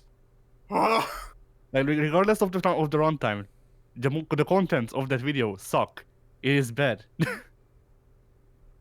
Well, the thing is, when we do like those super long podcasts, we do those super long podcasts because we're having really good talks, but because it goes on so fucking long that it becomes shit just because of the length. Yeah. I mean, We talked about a lot of really good stuff in there and had a lot of funny comments, but Yeah. like people ain't gonna fucking find it ever. I mean, not only that, but there's this point in the discussion I've noticed with us, where because like I know I'm an introvert, Pink may be an introvert. I don't know about W, but after a while, you just talk with people for so long that you just can't, and like you try to have conversations, but it just doesn't work anymore. And like you try to make a joke, but it's not funny. You try to make a point, it doesn't work. And then It's an conversation. introvert thing. I think that's just a mental exhaustion thing. Yeah, but I mean, like introverted people get easier, they exhausted easier from like just being social. True. and Possibly, like yes. and like Mike doesn't get as easily exhausted as I do, for example. It like what was I gonna say? Yeah, it's I definitely got exhausted around the 9-hour mark, and then it kept going for another 2 hours. I can understand though. I can understand. Yeah. I mean, Sengoku Basra 4 did not. Sengoku Basra 4 did not end until earlier this year. Yeah, no. Fuck. But there is one good thing about the 200 podcast. We cannot make a longer one. Like unless YouTube ups their limit on video length, we literally are incapable of making a longer podcast, and that's good because that means that we don't have to do it ever again. Oh, don't say that when Mike's around. That's a challenge then. Right. Speaking of which, Just upload the podcast in 2 parts. 2 12-hour parts. Oh no! Don't tempt fate, Pink.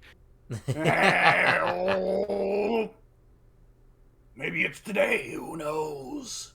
No.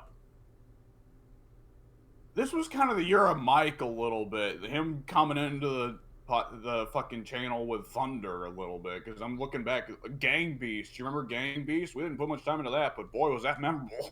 Oh, that was so much fun. Yeah. Oh man. Like. Oh, this was also did we start the Terraria the Return series earlier this year as well? Yeah.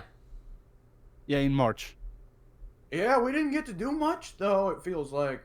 Well, there was all the dicking around with bunnies, I guess. That now that I look at it, and of course, you guys started your Strider and Ratchet and Clank playthroughs. Which have either of those ended yet? Both. Both. Yeah, I know Strider ended. Did Ratchet and Clank end this week? Yeah, Ratchet and Clank ended on Christmas Eve. That's yeah, right. I think so. And then the best of was uploaded on the 20th, or rather, it was made public on the 27th. I want to say. Yeah. Oh, I gotta sneeze. And the Strider definitely ended earlier in the year because that like Strider was literally 2 recording sessions. Yeah. One for the series, one for the speedrun, and that's it. You guys also made the mistake of starting Persona 5 this year. I don't know why you did that. Fuck, we did a lot of Smite this year. What the hell? Yeah, this year was a lot of just like continuous series, and not like freaking any variety really. Like that there wasn't really a one-offs this year that we did. Well, I mean, it's got to be the complete opposite of a couple of years ago when we had to rely entirely on Game Pass. So it's just like, well, let's try this. Right, one shots all over the place back then. Yeah. I mean, that would be so. To be honest, I kind of prefer doing variety content just because, like, if you don't like a game, you don't have to stick with it. is the easy way to put it. Yeah, I absolutely get that, and I would like to go back to the variety. Like, it's not a possibility now because of like situations changing for all of us a little bit. Mm-hmm. But like, I would like to go back and redo the variety content now that we know each other a lot better and we're all a lot more used to commentary. Because watching those old videos, it's like so different. Yeah. Like, none of us had any dynamic because like the three, like I knew Addy a little bit from playing D&D with him. But other than that, like, the three of us really did not know each other back then. Nope. Like, really, the trio we have here only formed because we were the only three guys on the forum whose schedules consistently lined up. Yeah. We were the only three who could make it to the podcast every week. I mean, genuinely, the way Ping joined the channel is that I was going to do a one-man podcast because you weren't free, W. And then Ping just joined the Skype call because we use Skype. Remember that? Holy shit. But yeah, people kept dropping constantly. Fuck. So yeah, Ping joined the Skype call, and I was like, okay, cool, I know Ping because I talked with Ping a lot on the forums. and then Ping just never left. I could never figure out how to log off, and you're stuck with me forever. Yeah. I mean, similarly enough, I never showed up on the channel, or I never showed up during a recording, and then suddenly I'm just the guy who runs the channel. So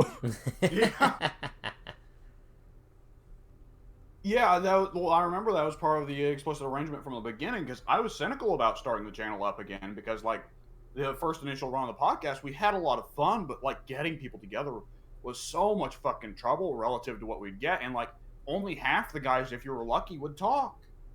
Like, yeah, I mean, getting people together is still an issue because I mean, like that's part of the reason why Persona is constantly no, that's not the right word. Like at the moment, stagnant because like it's both like scheduling it so both like all three of us are free. Like both me, Pink, and the freaking Dial are all free. And at the same time, we also need to schedule it for a day where Pink has 4 hours free. Yep. Persona is Yep. Iadil only shows up when he's not scheduled to be there. No, I've been sending him things whenever Pink says he's free for Persona. I've been sending him things asking if he's free, and he's been like whenever he's replied that he is free. I think there has been one time where he sent a things saying the day before that he actually found out that he's not. So he's been getting better about that. Idol was always available. The trouble is when he is there, is he there? I mean, I think there was one session when he wasn't there, and then he was sick. So it's I can't really blame him for not feeling like speaking when he's probably having like throat issues. Yeah, absolutely. Why did he bother to agree to? Why did he join the call at all if he was sick? I don't know. Like he could have just told me beforehand that he's sick and he doesn't feel like it. Right. And I would have been fine. Like yeah. Well, watching you play Persona can't possibly be that interesting. Oh man. All right. But why did I go on the? I went on the forum just dicking around, and I just suddenly see Idol post about the redheads on his bus, and I'm like, what the fuck? He's got to be one of the most bizarre people we know. Absolutely. I mean, that's something when I'm in the call.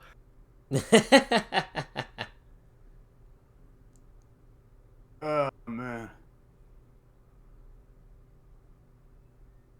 So for our individual years, I guess we can go through. Pink, this was kind of the year of Dead by Daylight for you, wasn't it? Yeah, kind of. That was a big thing for me this year. I started playing Dead by Daylight with you and Mike way back in like early June ish. Not even with me. Not even me. I had already left by then. It was just Mike. No.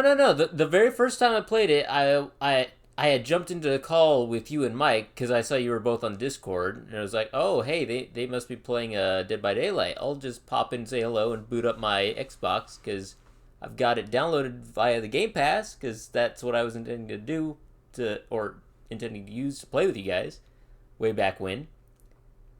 And for that very first episode, if you want to call it, I spent the majority of it downloading the game because it hadn't updated. Ah, I see. I don't remember this at all, but I see. Yeah, it totally happened. It totally happened. You might have even uploaded video on it. I don't remember. But Okay, I want to cut in here for a bit, Yeah. just to say, like, I know it's very, very petty and stuff like that, but whenever y'all say, oh, the very first time that you played Dead by Daylight, Pink, or the very first time that you have played Doctor was recently and stuff like that, I got a little bit peeved because I have recorded evidence suggesting otherwise. this is true. We didn't play Dead by Daylight that one weekend. Yeah. Yeah. And Oh, W yes, played yes, Doctor during yes. that.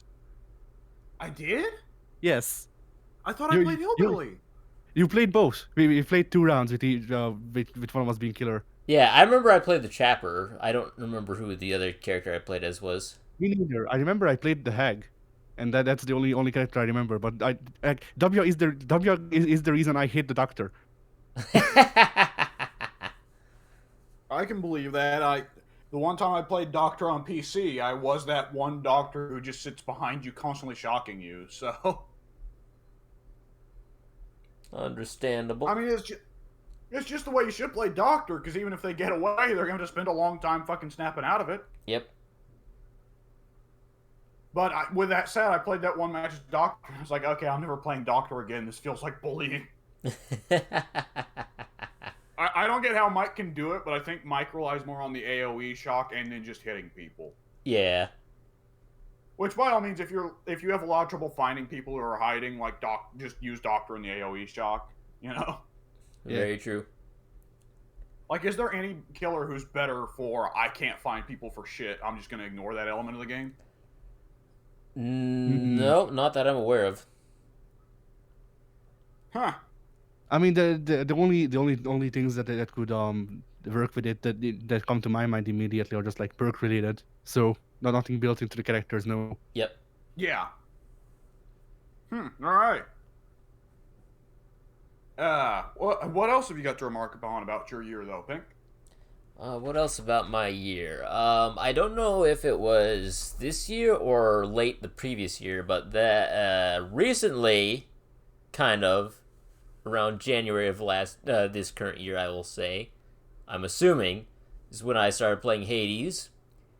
And Yes. yeah, Oh god, I need to go back and finish Hades. yes, so do I. That is easily my game of the year for either this year or the previous year. I would have That to was go back to 2020. the archives and figure out when I started playing it.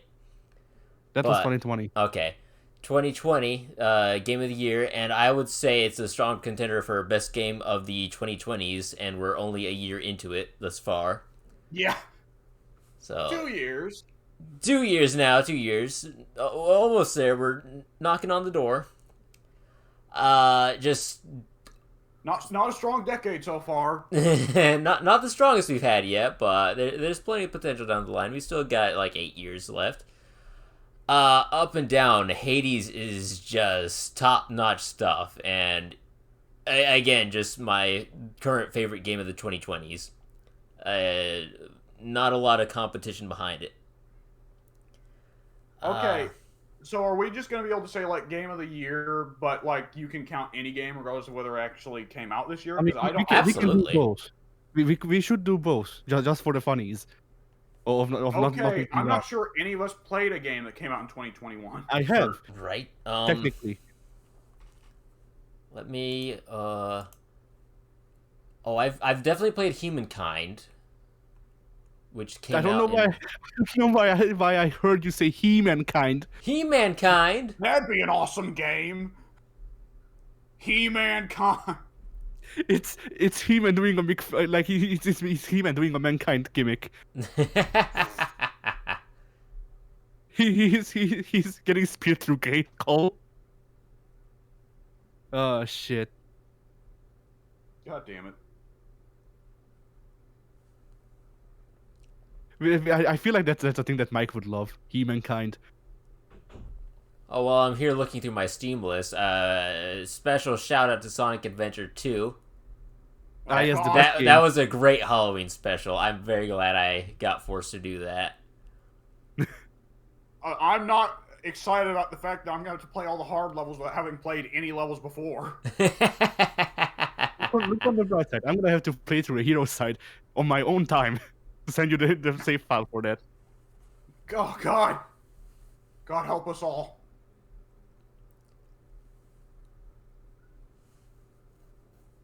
Ooh. There's also a distinct possibility that the save file transfer doesn't even work, in which case I'm just going to Oh, it have to does. play through the... It does? Yes, I have the version of two with battle, which is a DLC in the release. Ping doesn't have the DLC and it still worked, so it should be Yeah, fine. yeah. Oh, okay. All right, then. So you're screwed no matter what. Oh, God.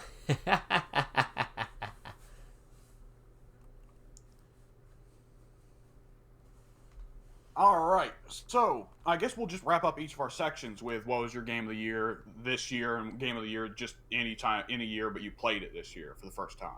Yeah. Okay, so Pink, if you've got nothing else to say about your year, then your game of the year for any year is Hades. But what's your game of the year that came out this year? I didn't get a lot of games that came out this year, so by default and not remembering anything else that I got, I would say Metroid Dread. All right. If you got nothing else to say about that, then I suppose it moves on to Addy. What was your year like, Addy? All right. My year was filled with a lot of nothing, just a lot of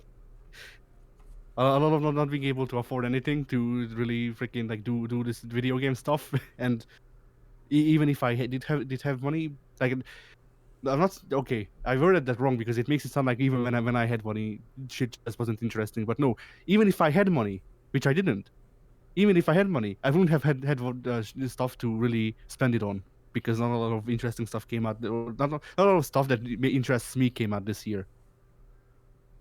Yeah. So aside from that, I suppose this is the year that I like properly started embracing this whole furry thing. So hey, like I guess that's that. It was the furry year. Yeah, just cut this fucking year from the records. People don't need to hear. It makes it sound like the year itself was furry. Yeah. If such a thing is possible. It's just a little fuzzy this year. We'll see how next year fares. But yeah, did anything else like happen? Not really. I mean, I guess this year marks my first major injury with the knee dislocation. Well, the thing is, like, once you come back from your injury, you're gonna have to do like a big comeback push. You just come Yeah. in with a steel chair and you smack me, you smack Pink, you smack Mike. It plays the Stone Cold theme. You're getting pushed to the title, but they're Yeah, not gonna give it to you because it's Vince loves plays 50-50 booking. it plays the distort version of the Stone Cold team. Yeah. And then I throw Mike through a burning pane of glass. A burning pane of glass, yes. My God, that's gotta be Addy. But yeah, so that. And then I guess for the games, because like genuinely, I don't know what the fuck happened this year. Like it was just spent mostly just being fucking confused or like finding mental illness, which is always great. But yeah, so I guess I'll say my favorite game that came out this year first because I actually have an answer for that, and I don't know the second one yet. But my favorite game that came out this year that I actually played this year is Mr. Jill or Drillland, which I didn't get to play the full game. I only played the demo, but I own the game, so it counts. Yeah. It doesn't run on my PC, Okay. but I have enough experience to tell you that the game is what I expected out of it. Okay. And you don't have an answer for a game that came out in 2021? So that's the game. That's the game that came out. Oh. That's the game that came out in 2021. I'm trying to think of a game that came out earlier that I haven't played yet. Because like some of the I only had like I think 3 small purchases this whole year for video games. Like small as in the whole like all of the games that I bought maybe cost $10 together. Yeah. And a lot of those were just like buying games that I had on the Xbox that I can't play anymore. So technically they don't count because I didn't play them for the first time this year. Yeah. So I suppose that defaulted to KOF 13 because I haven't played KOF 13 before. Well, I mean, you could still just also answer drill land or whatever you said it was again. I mean, sure, but I don't want it to be the same thing. Because like Okay. if I have the option to not be as limited, then whatever. It looks Okay. better. It looks better. All right then. And that's it. Yeah. And let's see, for my year, it was a year of moving. Well, the first half of the year was the same old for me. Playing Dead by Daylight with Mike, introducing Dead by Daylight to Mike was a lot of fun. I wasn't really able to introduce Dead by Daylight to Pink. That was mostly Mike, and that Pink. I'm sorry. That's all of your faults in Dead by Daylight are Mike's fault, not mine. Okay, I'm not responsible. Anyways, nor am I responsible for the massive amounts of money that you and Mike have both dropped on Dead by Daylight DLC. That's not my fault either. I'm in financial ruins because of you. The last 6 months of the year, well, 5 of those 6 months was me being dumb and not realizing what I could do and couldn't do.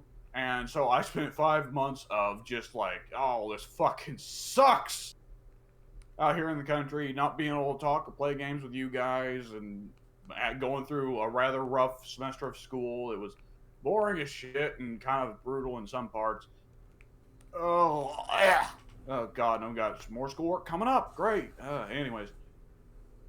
But the last month, December, has been pretty great. This semester of school passed, and I've been able to play games with you guys again. It's been awesome. And let's see.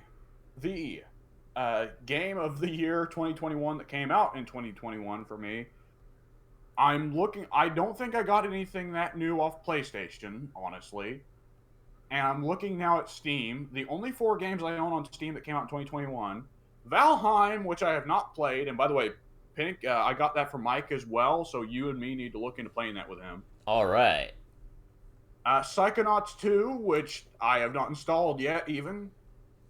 And Total War Rome Remastered and Total War Troy, neither of which actually come out in 2021. Because Total War Rome came out in 2004, and the original version of Total War Troy came out last year. It's just that it only released on Steam this year. Oh. The closest one there is to a new game, and thus by default the winner, is Rome Remastered, because it is mostly new assets. But like, boy, it's super fucking jank. I liked my time with it, but I barely put a fucking hour into it. So Pink is the only one here who winds up with a real 2021 winner, isn't he? Yeah. I guess so. Yeah, how about that? In terms of my game of the year for games that I played for the first time, didn't come out in 2021, that would have to be God of War 4. Nice. That game is fucking amazing on so many levels. Graphically, gameplay, story, acting, music, sound design, visuals. Oh, ooh, ooh, it gets me hot and bothered under the collar. God of War 4 is very much along the same vein as Hades for me, where it's like just everything here is like perfect is a strong word, but man, they get it damn close in a lot of areas. You know? Yeah. Like I would have, I might Hades would have been serious competition if I hadn't played Hades for the first time last year. Yeah. So Hades wound up being my game of the year 2020, which I was the one who introduced it both to you and Soon, right, Pink? Yes. Yeah. Though I didn't have to, because I think like a month after I started on it and started talking about it, it won like all of the awards ever. So Right. Yeah. oh, such a fucking good game. I have it installed. I need to play it later, unless like you or Mike are playing DVD, in which case I'm joining in for that because I feel like playing some DVD. Nice. All right, so that was my year. Oh, it was a painful one. I'm hoping 2022 is better because that holy fuck, that last half of the year was rough. All right, so with that said, I believe that's our year wrap up. Atty, say Happy New Year.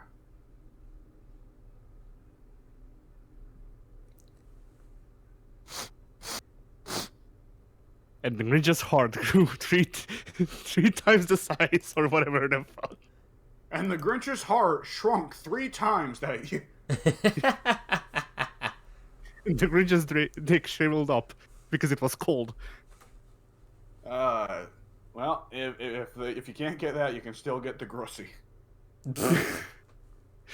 Do you not remember the way they advertised the new Grinch movie where they were like advertising like freaking roasted nuts, and he's like, no, it was a picture of the Grinch or the CGI Grinch, and it was something like they're black and roasted like my nuts. I remember something to that effect. It was something I like remember that. something like either that or it was like try putting these nuts in your mouth or something like that. Yeah, something like that. Man, that movie sure exists. Just in case they wanted to make people have a higher opinion of Jim Carrey's Grinch, let's go ahead and just shit the bed real quick. I look forward to the days when the freaking the Mike Myers freaking kept getting the head is not the worst one. Dude, as soon as people who grew up on that movie start making video essays, the buck will turn on that. Because that really memes and video essays were all it took to get people to go from like, oh, the Star Wars prequel trilogy, some of the worst shit ever, to, oh, Star Wars prequel trilogy, underappreciated genius. You see, the Send is actually a freaking parallel for communism. Communism gets everywhere. I hate when I go to the beach and I get communism in my shorts. That's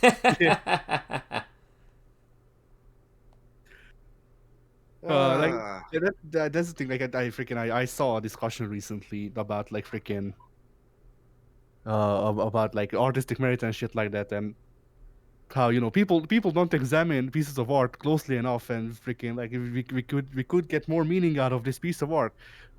Yes, at the same time, when do you stop examining things, and when do you just start like projecting your own like agenda onto a piece of art?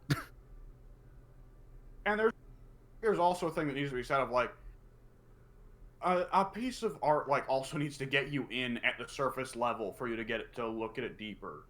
Because by all means, there could be some great genius on the deeper level, but there's also just so much art out there, and you have to understand that in a tide of this stuff, you have to be able to get people in with the first impression. Mm-hmm. You know? Yeah. And I mean, not only that, but also like I feel like the death of the author or whatever the thing is, like I feel like that's detrimental to this argument, because like if you're just gonna disregard what the author says about their art, then are you really trying to look for the meaning of the art? If you just disagree with what meaning the author gives, or do you just like wanna say, hey, I like this thing, and it also supports my own opinions.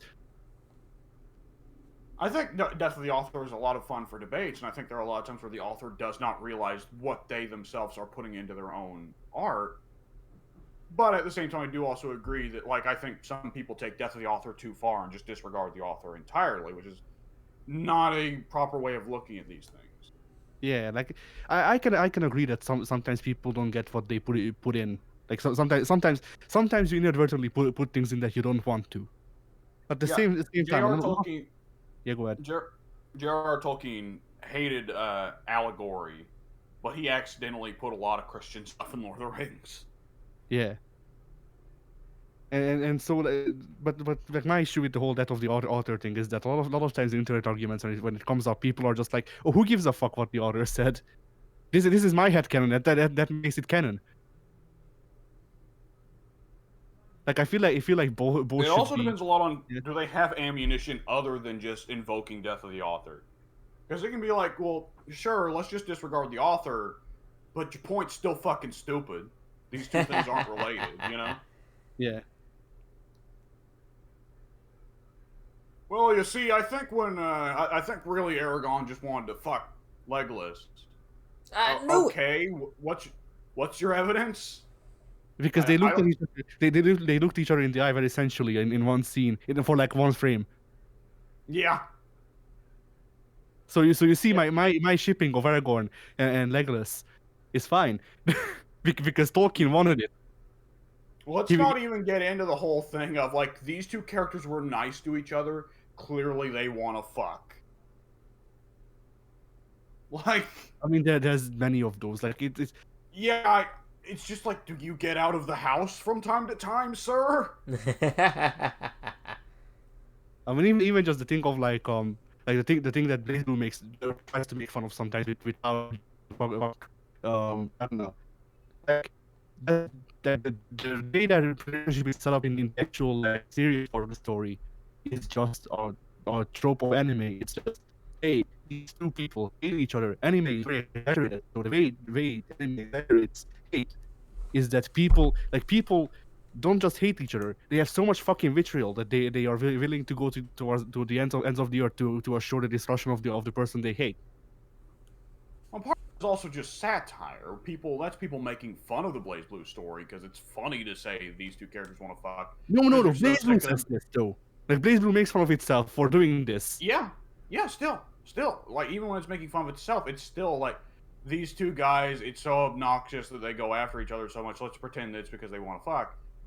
And like Naruto, I mean, you can make the same joke saying. At the same time, like I feel like it works better for Naruto though because Naruto doesn't have Rachel.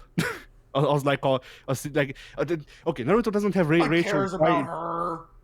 But like, here's my big issue with Blaze Blue's setup. Rachel is vying for Ragnar for the whole story, from what I understand. Wait! Ain't she his sister? No, Rachel is like maybe the girlfriend of one of an alternate universes Ragnar's where he may not have been overrated, like he may not have been older than her. At the same time, the Ragnar we know is definitely fucking older than her. It's creepy. Yeah. It's fucking stupid. Yeah. Like, you know, if you want to call out shitty anime tropes, I feel like that deserves it better. Well, there's all kinds to call out for a lot of anime things, especially with Blaze Blue. Like that's what I've always kind of thought of things. Like Guilty Gear is so much a send up to like Berserk or Fist of the North Star, that general era of anime, even a little bit of JoJo's, you know. Whereas Blaze Blue is more Naruto, more Dragon Ball. Blaze Blue is the age that came after Shonen. Blaze Blue is the ecchi moe era that made me quit watching anime. What, like Sword Art Online?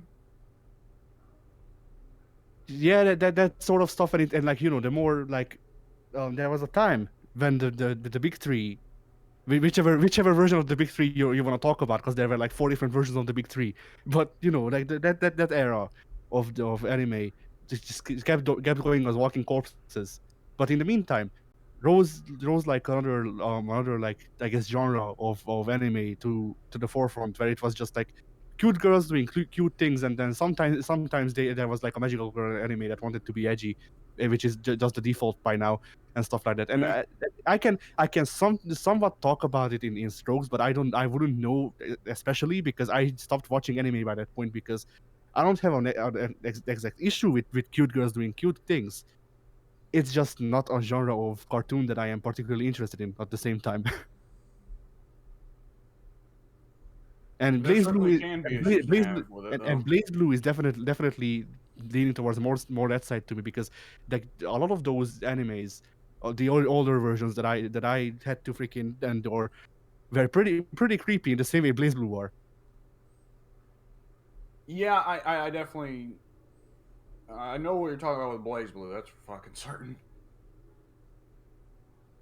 Not to mention the shit like the shit that got advertised on Crunchyroll in that one time that I actually fucking used it for a couple of months, and it was shit like okay, that wasn't an advertisement that I saw someone talk about that while also talking about Crunchyroll, I think, but there was an anime where the main character's grandma goes forward in time and then wants to have no, not his grandma, the main character's great grandma, I think, goes forward in time and wants to have sex with him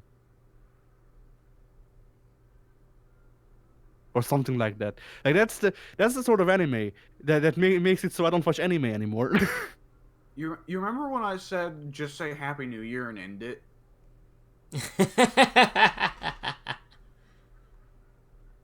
This year is ruined.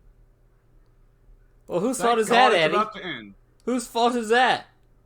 We have to desecrate 2021's corpse as we leave. Yeah. We talk about all of the bad shit, so it won't follow us into 2022. I'll leave it all behind. Absolve your sins.